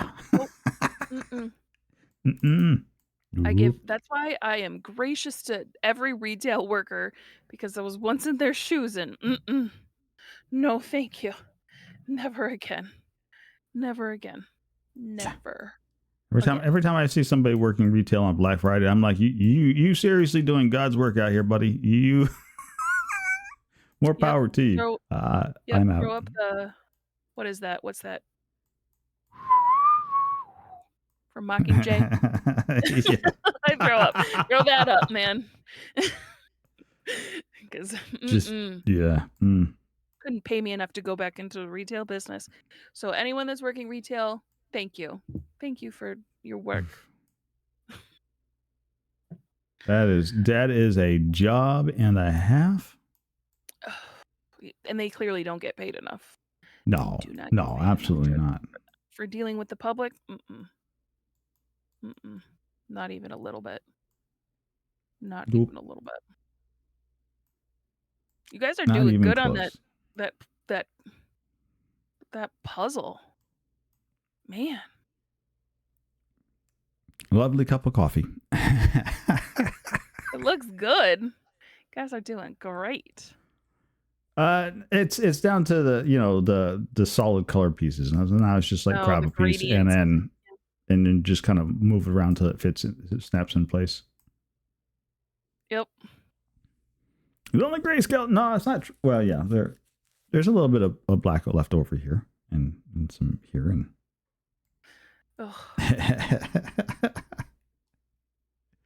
It's fine. Oh goodness, it's fine. No worries. Yeah, it'll get done. So normally we do these puzzles. We set them up for like 750-ish or so pieces and whatnot. But given that this one only had like 2 major objects in here and a lot of grayscaling in here, I went, yeah, we're going to make this about 600. So we dropped about an extra 150 pieces off. Because you're going to lose a bunch of time in the grayscales. So. Yep. Oh, honestly, I personally like the grayscale bits because it's you just kind of move like no doesn't fit, look right there and again it goes.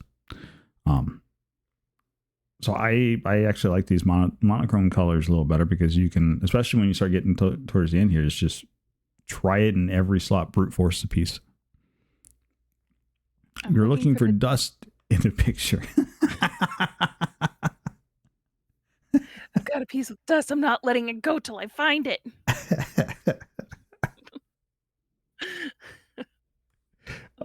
It's fantastic. When I was little, I was gonna say when I was little, my dad used to hide the last piece. Oh, okay. So you got to watch Zoda, because Zoda will occasionally take these pieces and he'll take it all the way out to the far edges of the puzzle to hide it from people. Or sometimes he'll take it and he'll overlay 2 pieces that are close enough together so they can finish it off. No, just a troll. Just a troll. Just a troll. I swear to God. Usually what ends up happening is somebody in chat starts to yell and scream about, there's one freaking piece. Who's got the piece? I go, okay, somebody has done something silly with the piece. I'm so you're looking for the piece. And it's a pretty comical thing. So I'm like, okay, so we still managed to figure out how to troll each other, even in a puzzle. How fantastic is that? Like,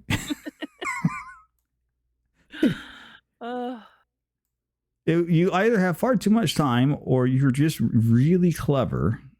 And so you have figured out how to torment other people just with a puzzle. Virtually. Virtually. Welcome to the crew. I love it. There was another streamer friend of ours that was decided they were going to do a puzzle. Like, well, we got an hour left. We'll do a quick puzzle. It'll be fine, and then we'll close out for the night.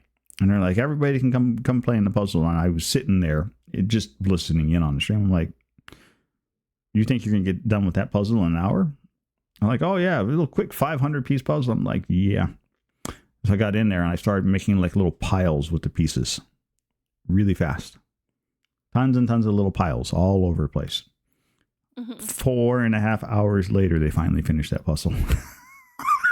4.5. I'm like, why'd you stick around and do it for 4.5? See, when we did a lot of puzzles during the Panini. everywhere, but we would just leave it on the table, and, like, you walk by and you're like, "Oh, this goes here." But that would go on for weeks. Like, we wouldn't actually sit down and do it. It was just like a Right. pass by thing. So you, like, could get up and stretch and stand and do things like that. It was never like a, "Let's spend an hour and a half doing it." So hearing that it actually took that long, just sitting down and physically doing it, it's like, and that's why I did it the way I did it, because I don't know, is it my attention span? What is it? I don't think I could sit and just, if there was nothing else going on, just do a puzzle in the quiet, if Yeah. that makes sense. I have to No. be doing something else, like you do it when you're interviewing someone, so you, Mhm. like, talk and chat. Um, I don't think like, my in-laws, that's what they do. They would sit in the room, it'd be quiet, wouldn't allow music, and they would just put a puzzle together, and I'm like, Oh, no. "Can you do You this for know. hours at night? How? Yeah. How?" No. No. I'll be honest. So we do the puzzles here on Talk Tuesday. This was actually suggested by Zodicus. Normally, what happened was I would play. There was a different game I played. It was um, well, more of a puzzle game, and all I did was just kind of move a guy around. He had a little wire attached to his butt, and you had to light things up. And I would just meander him through the puzzle. And if I managed to solve it, hey, great. But really, all that ever used to be was just something to watch on the screen. Mhm. And then so I was like, no, this would be really fun. Here, we'll put a puzzle up, and then people can do the puzzle while the interview's going on. So this is a thing that got started because somebody suggested it. I love the idea. Mhm. It's just very different and very, you know, 'cause it's better looking than my ugly mug. I mean, I would why I don't you just would hardly doubt that, but that's okay. but, like, this is just it's just very different because we all know that we live in a society where, like, we need Hmm. multiple forms of things going on to be able Yes, to focus. Like, even when I'm multiple video streams of editing. stimulation. Yep. And, it's sad that that's what we've come to in this day and age, but Well, it's so fine. We work with what we I don't got. know that it's sad that we've come to this. I think we've reached a point now where let's face facts, right? There is so much, for lack of a better word, noise right now. Like Mhm. we as a people, like for me growing up as a kid to like watching other kids grow up nowadays, there is 10 times the amount of informational noise available and out there being bombarded on people than there was when I was a kid growing up. Like I Mhm. didn't, if I wanted music, I turned the radio on. I didn't like the channel. Mhm. I surfed the channel, but it was only ever a single stream. And if I was outside playing around, I was never rich enough to have a boombox or anything, so there was never any radio when I was out running around on the streets, being a hooligan, Mhm. as they would call it. Street youths. But that aside, right? That was my growing up. So again, the information, if I wanted to know about something, I want to learn about something, I had to go to the library, go look it up. Mhm. Um, Nowadays, our kids nowadays, they have the internet at their fingertips. Most kids Mhm. have a phone and know how to use a phone by the time they're up and walking around, or a digital device of some sort. So they have access to ready available information.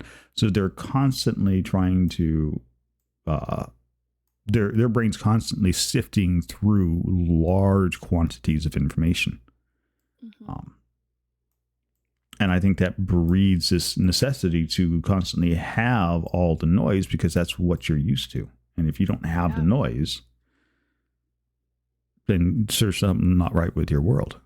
But I think that's just a function of Mhm. progress, Yeah. changing I the get times. I get what you're saying because I was thinking to life before the internet, and how much has evolved just even in my lifetime, where I remember, mom needs to use a phone, so you need to get off the internet type of, Yep. Hmm. internet, to where, you have bail type of, you know, where now, um, I can talk to my mom on the phone while actively searching Google. Um, which is just funny. You know, my mom's like, "I can't don't know where to find this." I'll tell you where to find it, and I can find it like that. Or something like, MapQuest, where, Right. if we needed to go somewhere on a trip or something, you printed off the directions and, uh, you printed them out and you had either your, whoever was riding shotgun, or you pin them to like, Your visor. your visor so you could like look at them when you were driving. Whereas now, I hook it up and my whole car can vocalize turn right in point blah blah blah blah miles. Yep. So it's just to see how it's progressed over the years is just, fascinating. My child's never known a world without the internet. Yeah. She's never known a world without cell phones, or computers in car. Um, the things that she'll grow up with like that, we evolved into. But I'm sure that there's things that she is going to start growing up with that she'll eventually evolve into as well. Um, and we were we were talking about like how they are constantly having information at their fingertips, you know. Um, my Go my for it, ch- squirrel. my my child um knows how to use a thing better than I do. Like a tablet better than I do. She's like, "No, mommy, that's not how you find it." I Kids are teaching me things now. Um, I think it's just very in a way not a nostalgic as much as it is like, wow, look at where we've were and look at where we are now. It, More of it's that mindset. it's a fascinating thing. Now, like my normal 9 to 5, my regular work time thing that I do for a living, I'm a software developer. So for me, I live on the recent technologies coming out. Like in order to stay relevant in my field, I have to know all of the new things that are hitting the market tomorrow, Yep. and Mhm. and in some cases, I'm developing the new thing that is coming out tomorrow. So that Mhm. so I see an awful lot of things that come out, and it's always interesting when you're like, okay, so we're making that change to do this thing, and then watching how it gets adopted and picked up once it gets out of the development areas. It's always interesting. Mhm. Um, And it's funny how some things they just take off, like, and right? people love them and use them, and then some of them, they take 5, 10 years to actually be, Oh people yeah. to be like, "Oh, yeah, this is cool. Where has this been?" And it's been like, "Well, came out in 2019 and it's been around, so just didn't pick It, up it's as quickly as we did." it's it's been there. We gave Mhm. that to you like 10 years ago. Yep. Someone on TikTok Yeah. showed us how amazing it was, and now we're all using it. I I swear that's what happens. People are like, "Have you seen this?" And that like they'll hold up fashions that like something like a piece of clothing. And they hold up like these clogs that I used to wear in high school. And they're like, just a slip-on clog. And they're like, "Did you guys see these? These are new and this is the new fashion." And I'm like, How is that "Girl, new? That was I wore those as a junior in high school." Like they that were always all makes over me just Target. feel old at that point. When I see something like that, they're like, check out this thing. And you're like, that's not new. That I remember when that came. That's not new. Oh God, Yeah. I'm that old. It's Mhm. fashion has come full circle. That has come back around. Dear God. Yeah. We took our child to a theme park not too long ago. And I was like, "Oh, they're playing Blink-182 and, all these bands that I used to listen to when I was in high school." And I'm like he's like, "This become the new, old golden oldies. Like, this is the new stuff that they're like, kids are listening to, and they're like, 'Nah, this is my parents' music.'" Because they know who's bringing their kids to these theme parks. It's like my age group, and they're like, "Yeah, this is who wants to Mhm. actually listen to the music." And we were just laughing about it, like, that's gonna be the song at those songs that are played at the supermarket pretty soon, and Just things wait. like that. That's elevator music coming up. You hang on. Yep, yep, You're going to yep. get into an elevator. You're going to hit that up button, and all the small things is going to start jamming over. Yeah. You're gonna hear "What's My Age Again" in the elevator, and you're gonna be like, "What? Uh, When did this become, like, casual music?" Oh, goodness. right? Mm, I think it's so funny. Knew my left foot. Slips and clogs are old enough that they used to be made of wood. Uh, I don't. Oh. I guess it's done. I'm like, no, it's not done. That doesn't go there. Normally, when you finish off the puzzle, it has a explosion bit, and so we've got two pieces out of place. Somebody has done a very clever thing. Yeah.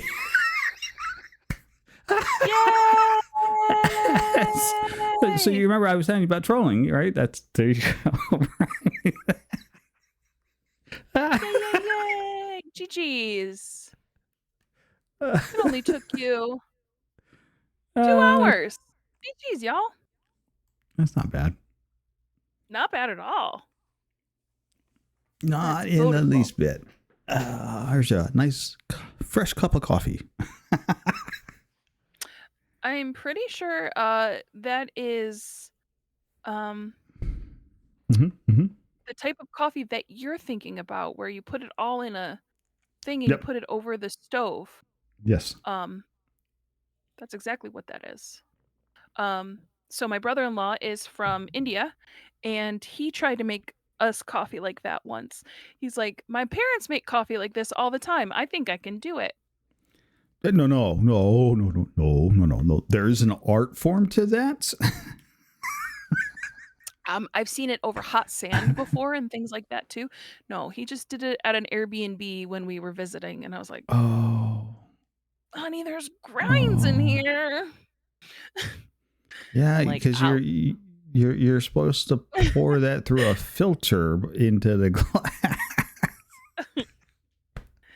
What does the AO command do? Zoda, it's just from that meme where it goes, "AO." It's Simba's command, because everything is an innuendo to him. It's an in the window. Why would it be in the window? Innuendo. Everything's an innuendo. Everything is innuendo. It's my husband. He thinks everything's an innuendo. So Especially everything when it goes through comes the from my window. mouth. Got it. Okay, got Everything comes through the window. It's fine. Everything's through the window. No worries. it. Yes. Brother Fjord and Simba would absolutely get along well together. If you're looking for dad jokes and just overall minor trolling. Yeah, that's a regular thing. Yep. That's Squirrel's official job around here is we make statements, and then she has to correct us with phrasing, because it's right there on the cusp of being something that could be highly misconstrued. Yep, that is exactly what the AO is. That is exactly what the AO is. Hey, yo. Yep. Yep. Misconstrued, sure. Otherwise, it's going to get a "that's what she said" thrown out the end. Ooh,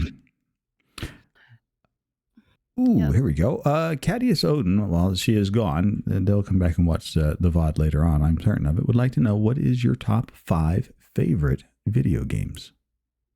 Oh, okay. Number 1, and this is going back to my childhood. Sonic, original Sonic. It's a good where you're going classic. through the loops, all of that, like the loops, things like that. That is just nostalgic to me.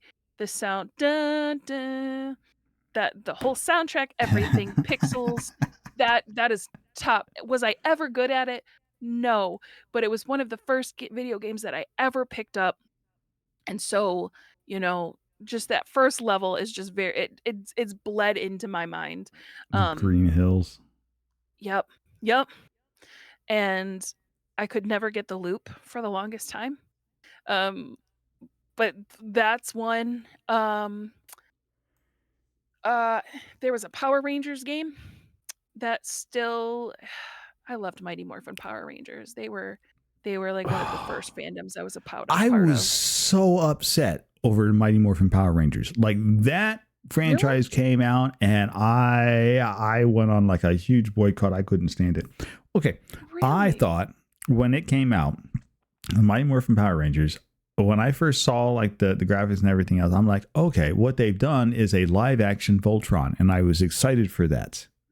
Mhm. And boy, was I let down. That was not what it was. Oh. And I was like, no, I'm out. So hard out. But I would pretend I was a putty, one of the, like, the little, like, henchmen yeah. on the playground. My mom said that I would go around saying, "I'm the Pink Ranger and you're the putties and I'm gonna beat you." And my mom was, like, dragging me off the playground because she was afraid that I would punch a kid and a parent would be upset. I was a pink Power Ranger for Halloween, maybe 6, I'm pretty sure about 6 Halloweens in a row, and the costume just kept getting shorter, and, like, you could see it, like, the sleeves just kept getting shorter and shorter and shorter, and they became floods. Obsessed. I had the one like, I had the action figures and, I had their vehicles, everything. Um it's probably in my parents' closet somewhere, but I was obsessed, and even the video game, I had no idea what the it was basically like, Final Fantasy not Final Fantasy, what is the game? Street Fighters? It was basically like Street Fighters for, hmm um, Mighty Morphin Power Rangers, um, that game. Um, Sims, again, from the original game, which was not made by I don't believe 1 and 2 were made by EA, but 3 and 4 were made by EA. Right.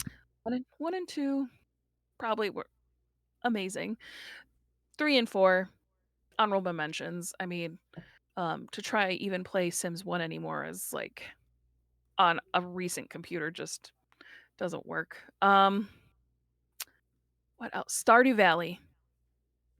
Uh, I could play that game all the time. Stardew Valley. Um, just the amount of work and love that went into that game. Oh, um, ooh, I I really think that's it. I don't have a top 5 because uh, can I say Animal Crossing? Like the whole like Animal Crossing as a whole? It's your question. You can answer it how you want to Animal answer Crossing, all cozy games, all fun. it. Um, I don't really play anything that, you know, has too much going on because I stink, and that's why I play with Simba when I play those games because he carries a girl.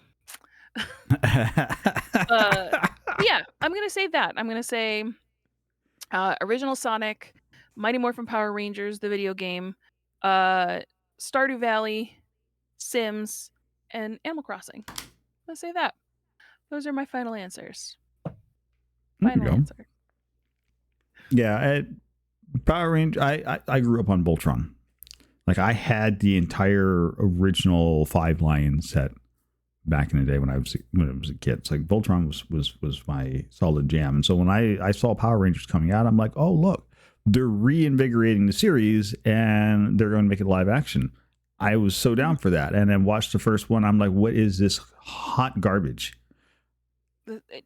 Nope. Looking at old, like looking at like the stuff from Voltron, it feels like it's almost there, but it doesn't. It's not.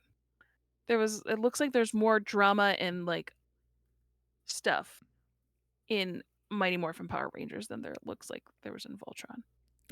Yes. Mighty Morphin Power Rangers is the North American version of Super Sentai. Okay. That's where it gets its roots from. Like it's our port of it because it did so well over there. They're like, oh, we'll bring it across over here. We'll Americanize it. Yeah, I'm looking up pictures of Super Sentai right now, and I'm like, yep. 100%. And now, if you look at it, there's so many different Power Rangers. You've got Thunder Force and Jungle Buddies. I don't know. I'm making up Jungle Buddies. I don't know, actually know. But there's so many different ones. That is just crazy. Like, stop at Mighty Morphin. You should have stopped at Mighty Morphin. Because even in... Stop at Mighty Morphin. That's just my opinion. It's, my opinion is never get started even with Mighty Morphin, but that's okay. Again, for me, I had a different perspective going into that. So for me, it was very much so a different. I think it was tainted by what you were used to and what you thought was going to. Even that being said, like, so for me, like, Voltron is the American adaptation of Go Lions, which is another Japanese anime, which is where that it's literally the same thing. They just named it Voltron when they pulled it across over here. And both of those were still out long before Super Sentai and Power Rangers. Like, that whole genre pulled from that series, just because it was such a popular series. Like, it did really well, toys wise, commercial wise, and everything else. They're like, oh, okay, well, we'll make a live action version, but because it was a different studio that did it, they couldn't do Go Line, so they couldn't make it the same thing. So it had to be different. Okay. So they had it like rubbed right up against that line where it's close enough, but not really. Okay. So like those costumes at the birthday party where this is SpongeBob, not SpongeBob. That's right. It looks like SpongeBob, but not SpongeBob. But that nose is in the wrong position. That's SpongeBob. Yeah. SpongeBob. So Zoda would like to know, what is your favorite school of magic? Oh, that is a great question. I want to make sure that I say the word right, because again, we all know that I'm not great at saying words. I believe it's evocation. Evocation. Yeah. Yes. Like healing word, things like that, cure wounds, just the ones that like to help the friends. Usually in most games that I play that are like, I am the healer because I'm not good at shooting.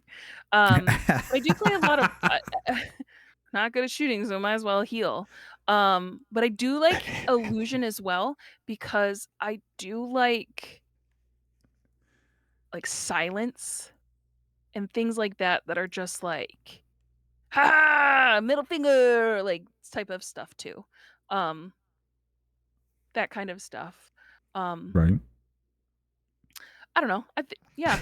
So a little bit of evocation, a little bit of illusion, a little bit There of, you go. Things like that. Yeah.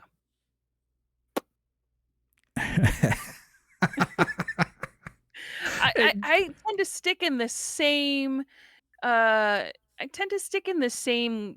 I play characters.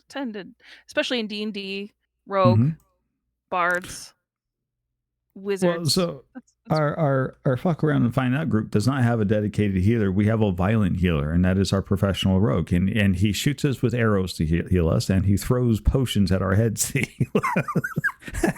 I mean, I think that's the rogue I would be. Here, have my love with an arrow. What? You're hurting? Hold still. This won't hurt me one bit. Just come a little closer. That's out of my range. I only have an 80. I love that. It'll be all right. I won't feel this in the morning. I promise. It's fine.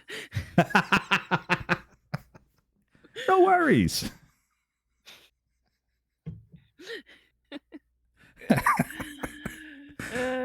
Squirrel says, random question, but she's always looking for fellow fans. Have you ever played Horizon Zero Dawn? I have not, but it is one of the most beautiful games. I've watched other people play it. And I love Alloy so much.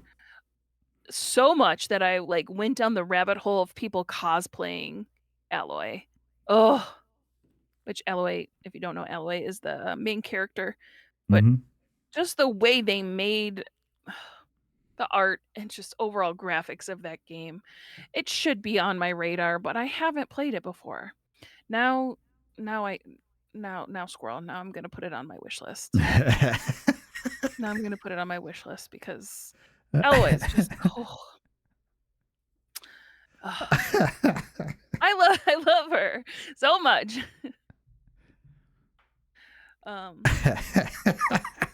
I feel like Alloy is what I would want to be in D&D.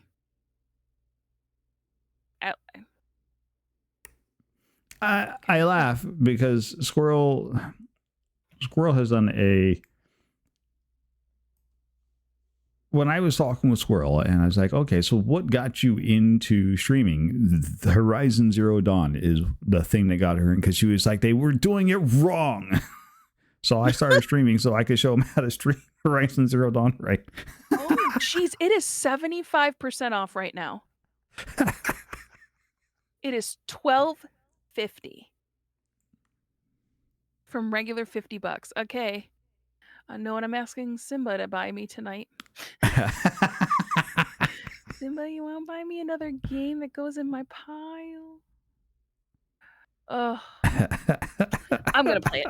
Yes, thank you for the recommendation because now I want to play it. I watched other people play it. I just never was like, maybe that's a game I would play, but for $12.50. Well, and as Squirrel points out, there's a story mode in it, so less shooty, more run around, enjoy the scenery, and yeah, I might add it to my repertoire because I play so many games that, like we said, and just we just build and we make and we play, and that just seems like a game that is just outside of my realm that I feel like people would be like, yeah, that's a good game to play.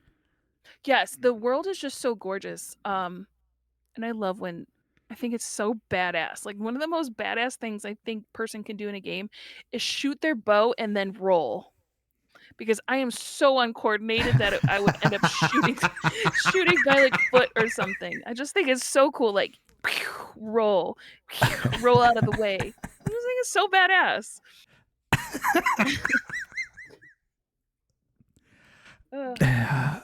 I have seen that game, and I've watched Squirrel play that game, and it is a very pretty game. I however, for me, a really pretty game was Elden Ring. I like the gritty nature. They have some great sceneries, like some long distance scenery shots are gorgeous, but it's a very grainy sort of textured, like dark, dirty sort of world, and it's to me, I find that's a really gorgeous picture. I've seen Horizon Zero Dawn. It's a very pretty game, but to me, I find I prefer Elden Ring's scenic landscapes a little better. The graphics have just evolved since like we compare something like Sonic Origins to Elden Ring, just just realistic, like, and then you watch games like what are they, the anthology games, where like when the game pauses you're in someone's face and it's almost like that person is real life. A lot of the choice games, right, I forget, but like they just make them so lifelike and you're like, dang. I remember when watching, like, there's a game called like Dig Dug that my dad still plays on his television, and comparing it to something like that, how far the graphics have come. Yes, Um, I actually know the game you're talking about. I'm like, oh, I remember Dig Dug. yep. And now he's teaching my daughter to play, and it's as if, the circle it comes full circle. Right? Like, 'cause the first like, the gaming console that I ever played on was, what was it? It wasn't it it was before the Sega Genesis. Before the Sega Genesis, there was the Sega Master System. Before the Sega Master Okay. System, there was the Atari 2600, and then there was another Atari version before that. Before the Atari ever came out and hit mainstream, there were the old computers. So there were like the Commodore 64s, the Tandys, were a lot of the I think it was the original games. NES. I'm thinking it was the NES. Oh, NES is after Mega Is it System, before after this? Genesis. Okay. Well, the first one he had was the NES. That my dad still has it to this day. Um, Maniac Mansion, love that Oh, game.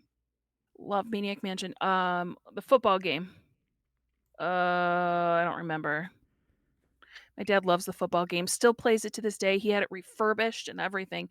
are we talking It about was his Tecmo? original system. Tecmo Bowl. Yes. My father We got a recently few old retired guys within the in last here. my dad retired within the last few years, and I'll call him and ask him what he's doing. Oh, I'm just playing a Tecmo Bowl. He loves that game. Even after all this time, he still plays it. I loved Okay. Maniac Mansion. That was one of my favorite games to play on there. Did I know what I was doing? No. Mm-mm. Doesn't And then when matter. we got Sega Genesis, I think that's when I first played Sonic. I think that's Yeah, because Sega Genesis came with Sonic. That was like Yep. the Super Mario game that came with it, basically. When you bought the Yep. NES, you got Duck Hunt and Super Mario Brothers. When you bought a Sega Genesis, you got Sonic the Hedgehog. Yep. Sonic the Hedgehog Genesis. Yep. Genesis complete. Yep. I'm looking at it now. Yep. I loved that game so stinking much. The little ladybugs and the pixelated trees. We Ugh. used to go out of our way to see if we could break our Genesis by trying to make Sonic go as fast as he possibly could go. Like, you could get him to go so fast that he would go off the right hand side of the screen, and the screen struggling to try to catch up with him. Jeez. And now like we run like talking about like things running, like I remember Sims back in the day. You would take off like a freaking helicopter anytime you started it. It'd be like and you'd hear it, and if you run it on a laptop, it was like the laptop was going to explode. Yes. So like just running certain computers or certain games on computers, it's so nostalgic talking to people who actually know what I'm talking about. Because there's some people who are just like, "What is that? I don't remember. I've never heard of that before." Battletoads? Battletoads Battletoads was was a good. good game, Def. Cyborg That was a Justice good game. that was the one I preferred over Battletoads. Cyborg Justice, and that was just because you could walk up and just rip off your opponent's arm and use that as your weapon. Like, you got a what for a weapon? I'll take that. Thank you very much. Thank you for the laser, and just jam that on here, and then I will shoot you with your own laser. That works out wonderful. I think the Power Rangers game was on Sega Genesis. Yes. It was the original one, not the movie one. I don't believe Uh, I don't believe the movie exists. I think that was In on my Genesis. Yeah, they both were. Mm. But as someone looking back now, the movie didn't exist to me. Like Star Wars fans who Oh don't God, believe Narc. 7, 8, and 9. Jesus. That was an old NES game. I hated that game too. I spent so many hours on that trying to. What else Stupid did game. I play on that game? Mortal Kombat was on that too. Yep. Super Tecmo Bowl. Everybody loved Mortal Kombat just for the fatalities. That's the only reason why you ever played the game, was to go with Sub-Zero and rip somebody's spine out their back. I'm just looking at some of these games and I'm like, yep. Yep. NBA Live 98. NBA Jams. With the old That's code that another you good could put in and then do like some of the really wild slam dunks from like half court. one. I won't lie. I turned on where you could never miss. Yep.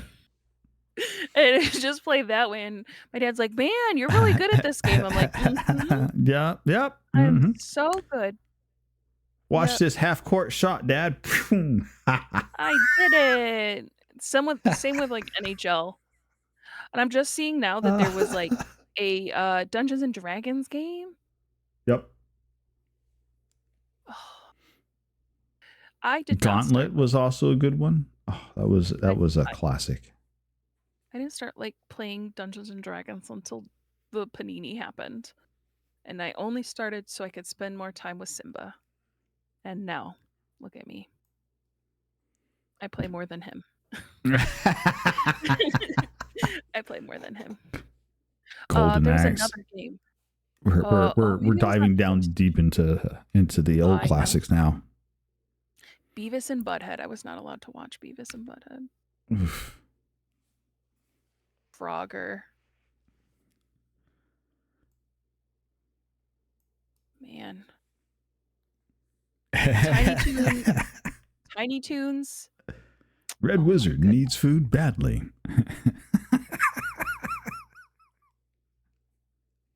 Some of these games are... The warrior is about to die.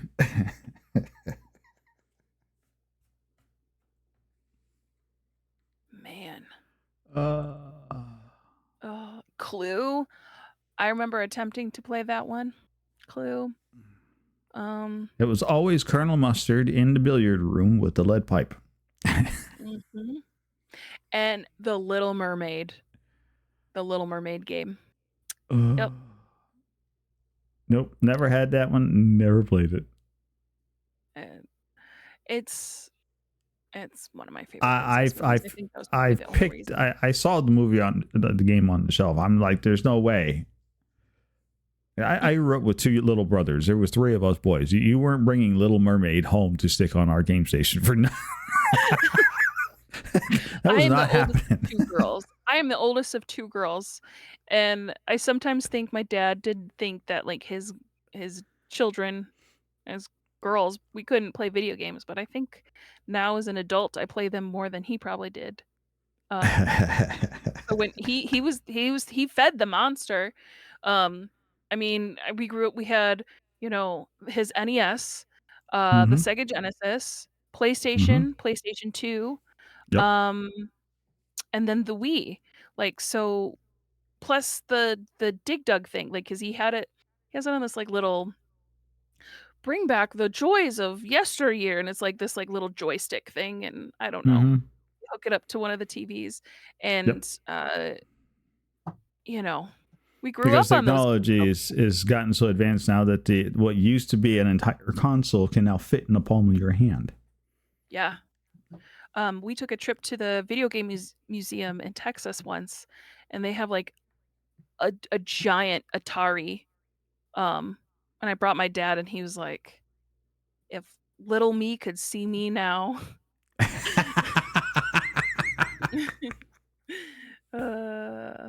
It's fantastic. At least someone knows what I'm talking about instead of you have an entire lobby of people that know exactly what you're talking about. Good. Retro game night on my stream. Hopefully I can bring something. Yes, I feel like some people need to know where things started, and now look at us. I have in my closet, sitting over then I can go put my hands on it right now. I have a Raspberry Pi Zero cluster that is comprised of 13 little Raspberry Pi Zero boards. that are all slaved together, and they make the entire system is nothing more than a giant retro gaming engine. And so it plays everything from the old Atari games all the way up to and including some of the like the 64-bit consoles, like PlayStation 2, because I've got emulators working on there. I've got the whole thing slaved together so that they can do it, and the whole thing fits in the palm of my hand. Oh my gosh. And if you remember like how big like the NES Yeah. it's like bigger than a bread box. Like the size of Mhm. it and the technology of making it work is like blowing the cake not working. just blow in some more. Yeah. Yeah. Oh, get a Q-tip maybe. That's the technology of making it work. You know, We didn't know any better. It's not working. Just blow in it and there's not wiggle any it dust in around. Wiggle it there. around. There's dust in there. Oh, Knowing what I know now and thinking about to all the this will fix it sort of things that we used to, I'm like, oh, it's a wonder that stuff still works. I was told that to fix a scratched CD, all I had to do was dunk it in toilet water. No. What?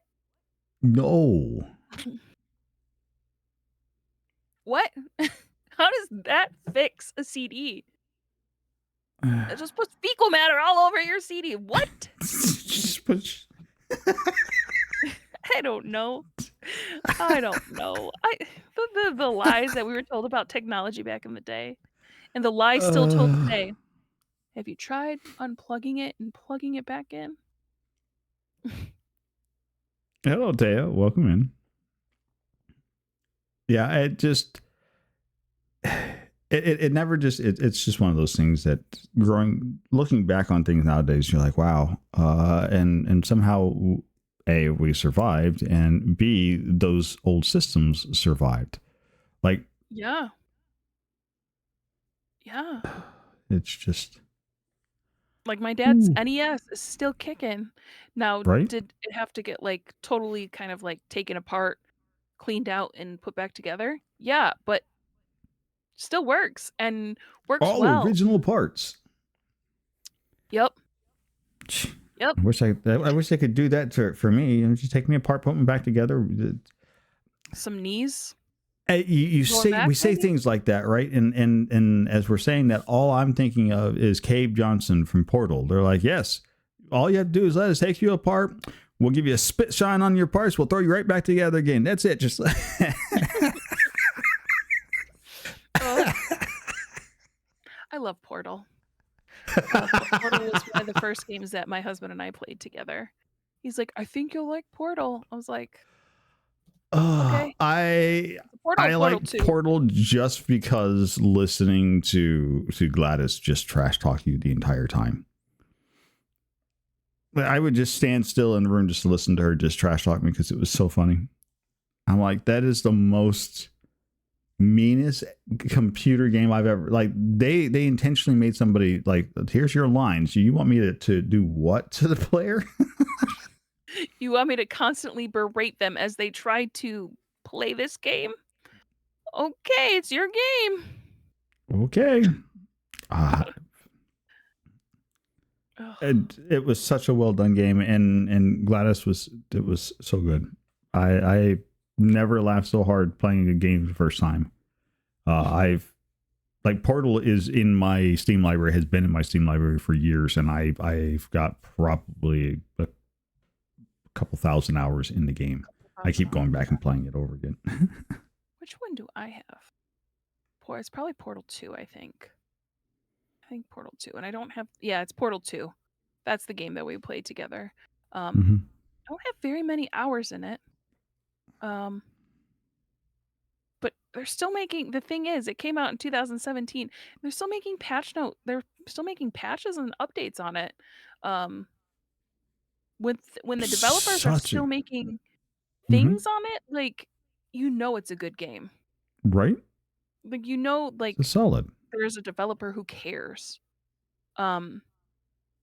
even after like a whole bunch of years.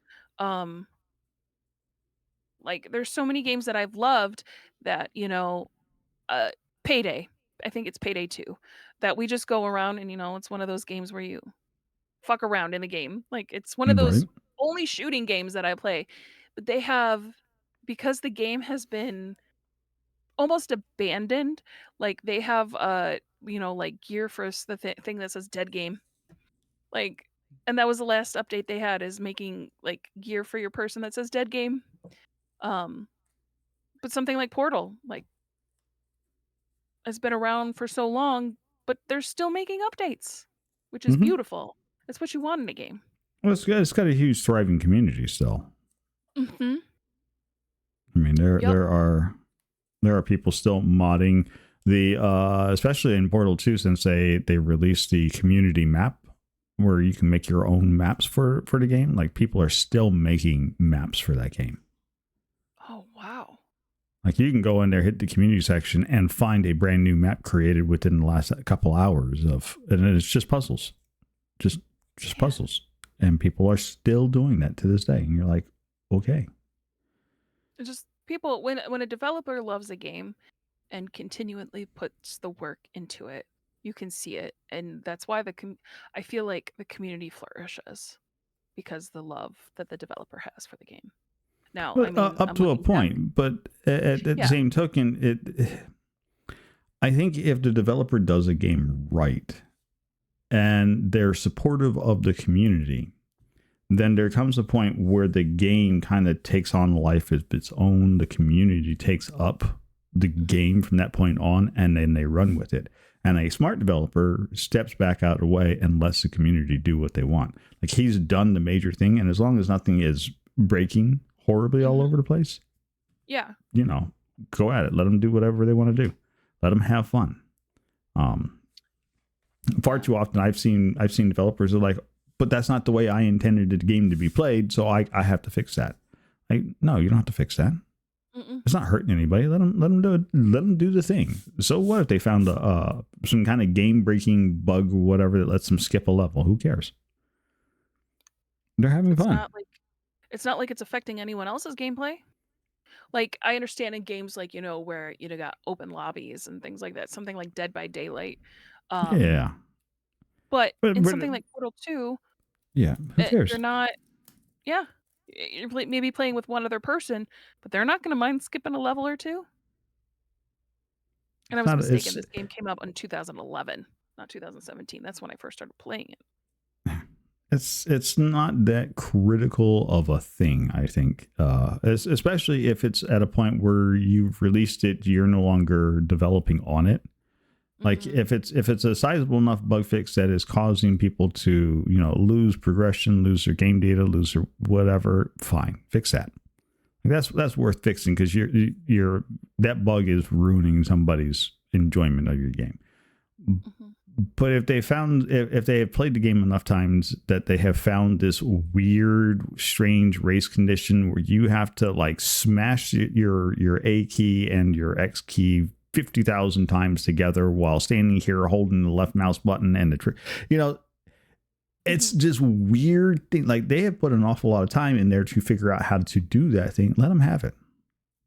Yeah. Yep. That They've spent speaks the to time. the dedication that they have for the game more than anything else. No. Yeah, because you want your players to figure out cheats so they can, you know, do Play the that. game. Like if you take something like Sims, Mm-hmm. there are so many people who make custom content for this game. Like you could overload your computer with it and still not even touch um like 3/4 of the stuff that people make because they love the game so much. Right. Um and like I feel like the community for The Sims, we talk about like updates and things like that and developers having love for their game. I just feel like, something like Sims where they're asking you to buy and because I feel like I can be critical of Sims because I put enough money and time into the game that I can be overtly critical of it. You would think that a developer who prides itself on listening to its players, would listen to their players, and actually do like fix the bugs that people complain about the most instead of just putting out content for the game. Um, Right. Especially because there's like game breaking bugs that make it impossible for some people to play. Um, and you know people love it because they make uh, lifelike things for the game. Um, so it just feels like there's some people like, something like Portal where, hey, we just did a quick update because, this. But you have people who are like, uh, you want this bug fixed? How about I give you cute pants for your character to wear? You might not be able to wear them because you know what? The bug is about, you putting on clothes, but I made you cute pants. There you go. I just seem like there's so much um there's just so many levels of developers who, the way they take care of their game. And like we Yes. said before, like the game should be able to run itself after a while. Um if like games like Portal 2 has been out since 2011 and they're making small adjustments like, hey, we noticed that, you clip through the wall and things like that. Um that are still taking pride in that.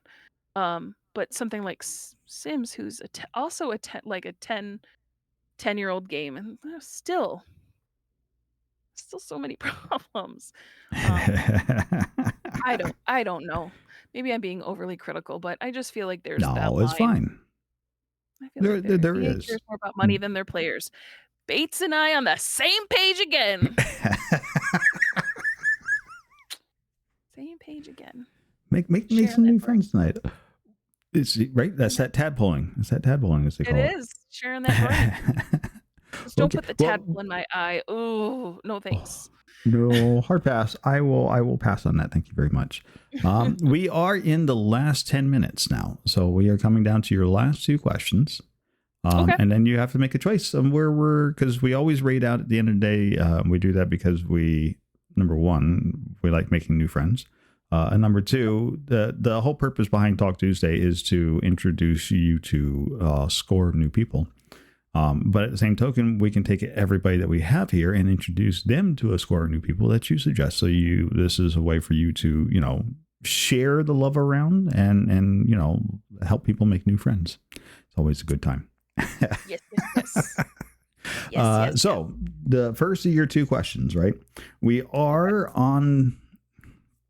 past the halfway point for 2024. So looking at the rest of 2024 and into 2025, like the first half of 2025, do you have any like major events, plans for anything, like any kind of, I will say like charity drive sort of thing.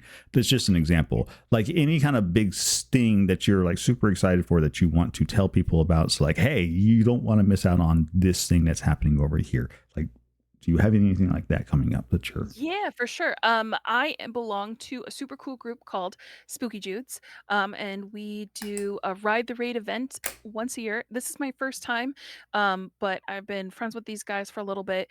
We raise money for St. Jude, which raises money to help prevent childhood cancers and do research for to help prevent childhood cancers.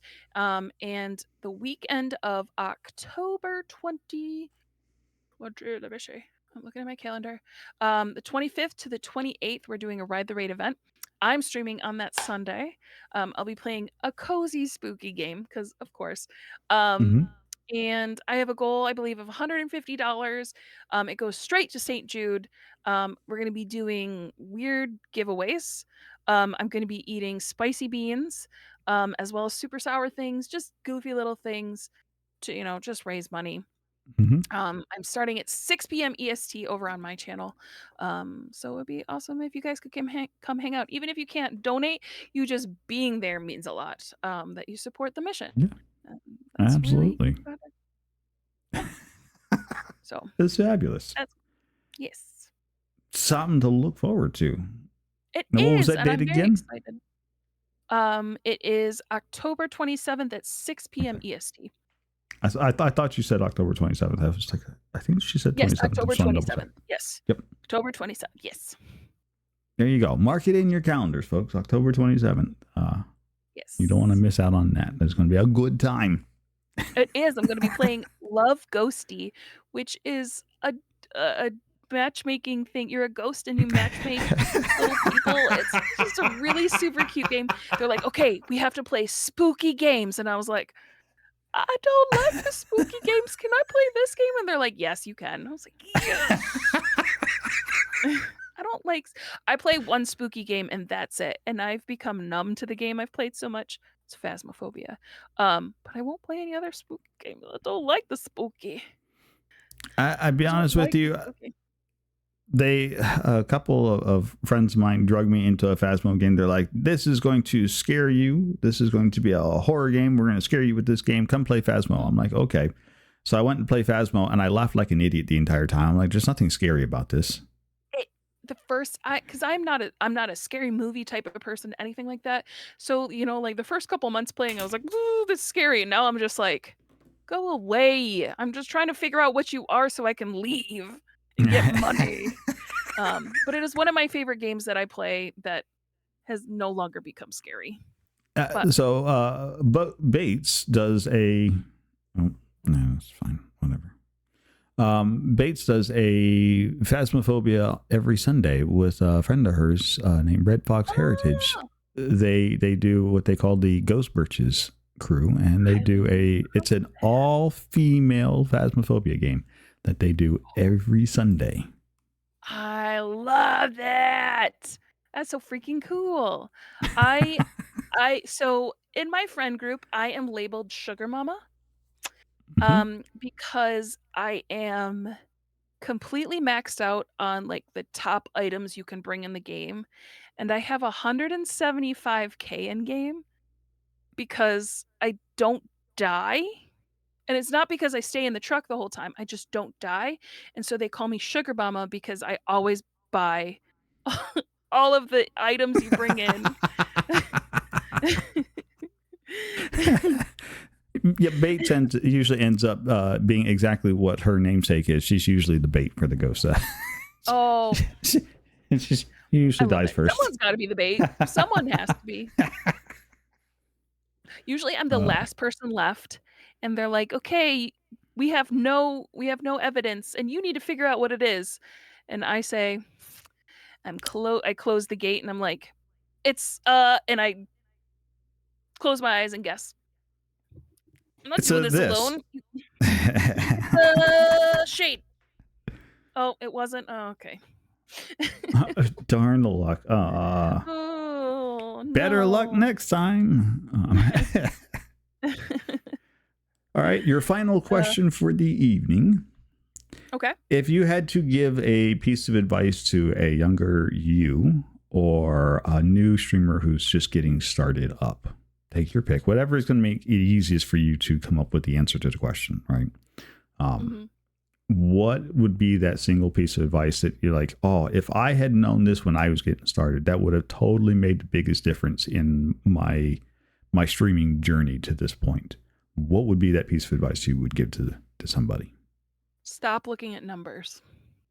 Stop looking at numbers. Numbers do not define you as a streamer. The little head with the number next to it, it doesn't define how good of a streamer you are. The number of people sitting in your chat. For the longest time, the only person sitting in my chat was my husband. And when I took the focus off the number and instead invested in the one person who became 2, who became 4, who became a number, that was when I got my return. When you block out those numbers, when you block out, oh, well, my link didn't get clicked. Okay, your link didn't get clicked. Like, okay, but how many times has that person returned? How many times you're like, this person felt comfortable enough in your space to return? Stop looking at the numbers. They don't define you as a streamer. And that would probably be my main thing. Yeah. Don't look at the numbers and then just invest in who you have. Um, because there is it grows. The more you It does. invest, the more it grows. It does. Um, It really does. The more you do that, the more return you get on that investment. mhm. Yeah. Because at the end of the day, if that one person comes back, that's that's one returning chatter. That's one person who's excited that you're online. And hmm then they tell their friends, which, sometimes is like they're a person who's in two different streams. And that person's like, I'm reading out and I'm looking for people to, I'm looking for suggestions. And they're like, oh, my friend is live. Can you go see them? Um, and they've brought them to me, and that brings more friends. And I just feel like you invest in your people and stop looking at numbers and you'll get a great return. Um, it doesn't matter how long it takes. It'll come. It'll come. It's a good, solid piece of advice. Absolutely. And Zoe, I think that's like the second or third time that we've had a response close to that. I think the more popular one, I'll have to go back and check. The more popular one is get out there networking a lot of times. I am not a great social media is hit and miss for me. There's times where I need to take a break from it because the loudness, just loud, hmm feels like it's overwhelming, and then you feel like people will run their opinion, and you feel like you're doing something wrong when in reality, you're doing what's best for you and Yep. yours.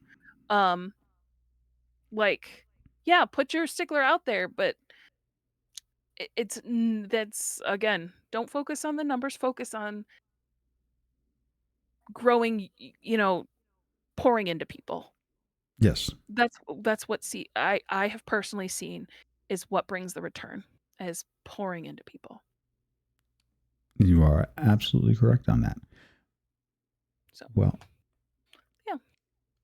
you have been a phenomenal guest tonight. I have had an enjoyable time. It has been marvelous. It has been So have I. highly educational. This has been a good time. Yes, I have enjoyed myself so much, and like you said, I have not realized it's been 3 hours already. Turn around twice. It's done over. And wait, what? We're done Yep. already? But we were just getting good. Yeah. Gotta Yep. leave them wanting more. Yep. So here's what we're going to do, right? So for those of you in the chat, we just did the traditional Twitch shout out, which is not something I generally do around here, but there is a little heart at the top of your chat bar. If it's not lit up, you are doing things wrong. I'm sorry. You should be absolutely dropping a follow, going, hanging out, and enjoying some time with this fantastic individual. You sat around here for 3 hours. You've listened to us. You've interacted. You've asked the questions. If you're not already sold on it, I don't know what else to do. Just doing it wrong. Wrong. That's just wrong. Just wrong. I appreciate and you then taking the time out to pour yourself into other streamers, and just getting to know Mhm. them, because so many times, like, we can just be surface level with some of the people we meet on the internet, um, and you've taken the time to pour into people, so I appreciate you for taking the time to do that with me. Well, I appreciate you taking time to come over here. This to me, this is fun for me. Like I like talking to people. I like networking. Mhm. It's a good time. And we've been doing Talk Tuesdays now and actually at the end of November, it makes for 1 year we've been doing this. Wow.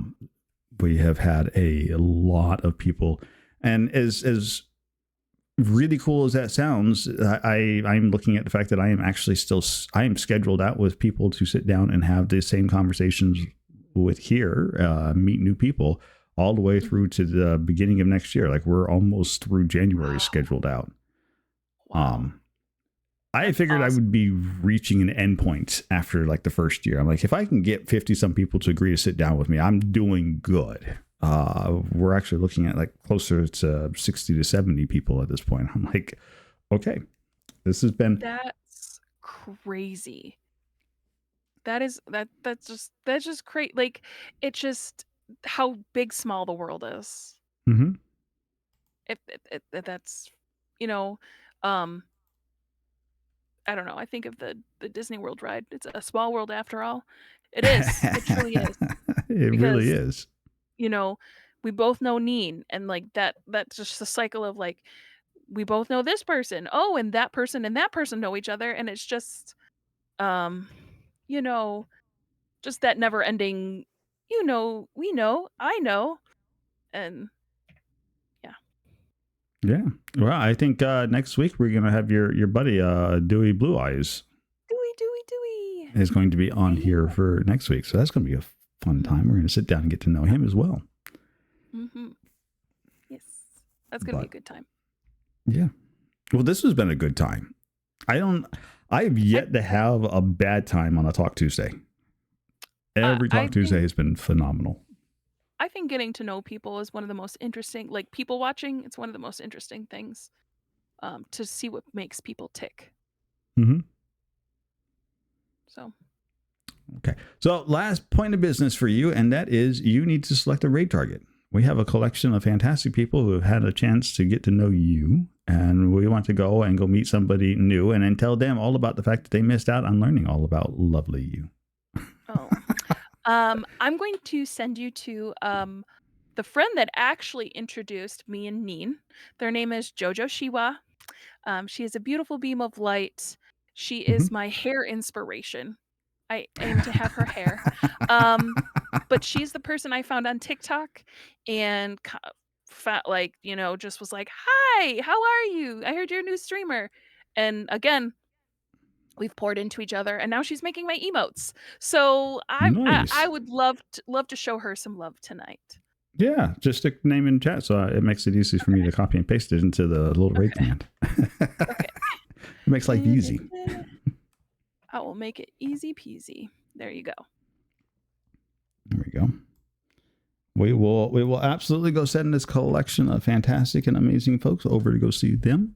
And then we'll get over there and yeah, I think you're in the chat, so you'll get carried along with us. And yeah, we'll tell them like, yeah, we're here because you sent us over there. And why we get over there? Because we just spent the last 3 hours talking with you on Talk Tuesday, and it's been a phenomenally fantastic time. Well, I You have been appreciate you more than you amazing. know. And your chat, who are now my new friends. I appreciate you guys for hanging Right? out too. Asking me also No so much friends. interesting questions. That was a great question. It's fine. No worries. It was fine. All right, so I am going to definitely, and I will change screens. So before you hang up, if you got to take off, that's fine. Just give me like 2 seconds, because otherwise, what'll end up happening is it'll put something funny up on the screen after you hang up. Oh, something funny more than my face? Absolutely not. You have had a lovely face. You have been a lovely personality. You have given us a fantastic and a phenomenal night. How dare? There. How very dare. We will not stand for that. No self-deprecation. Is that Exactly. the word? Is that the word? That's And I use right. it. That is Okay. correct. I wanted to make sure I wasn't like saying defecation or something. Yeah. No. You know. You know, Nori Thumb. That's know. exactly right. Exactly. You've been amazing. Thank you for the evening. This has been a good appreciate time. you, Fred. Thank you so much. All right. We will talk with you again next time, and I will see you in a stream of yours coming up. Yes. Thursday. Thursday. There we go. Thursday at 10 a.m. for some more coffee talk. Ooh, it's always a good time.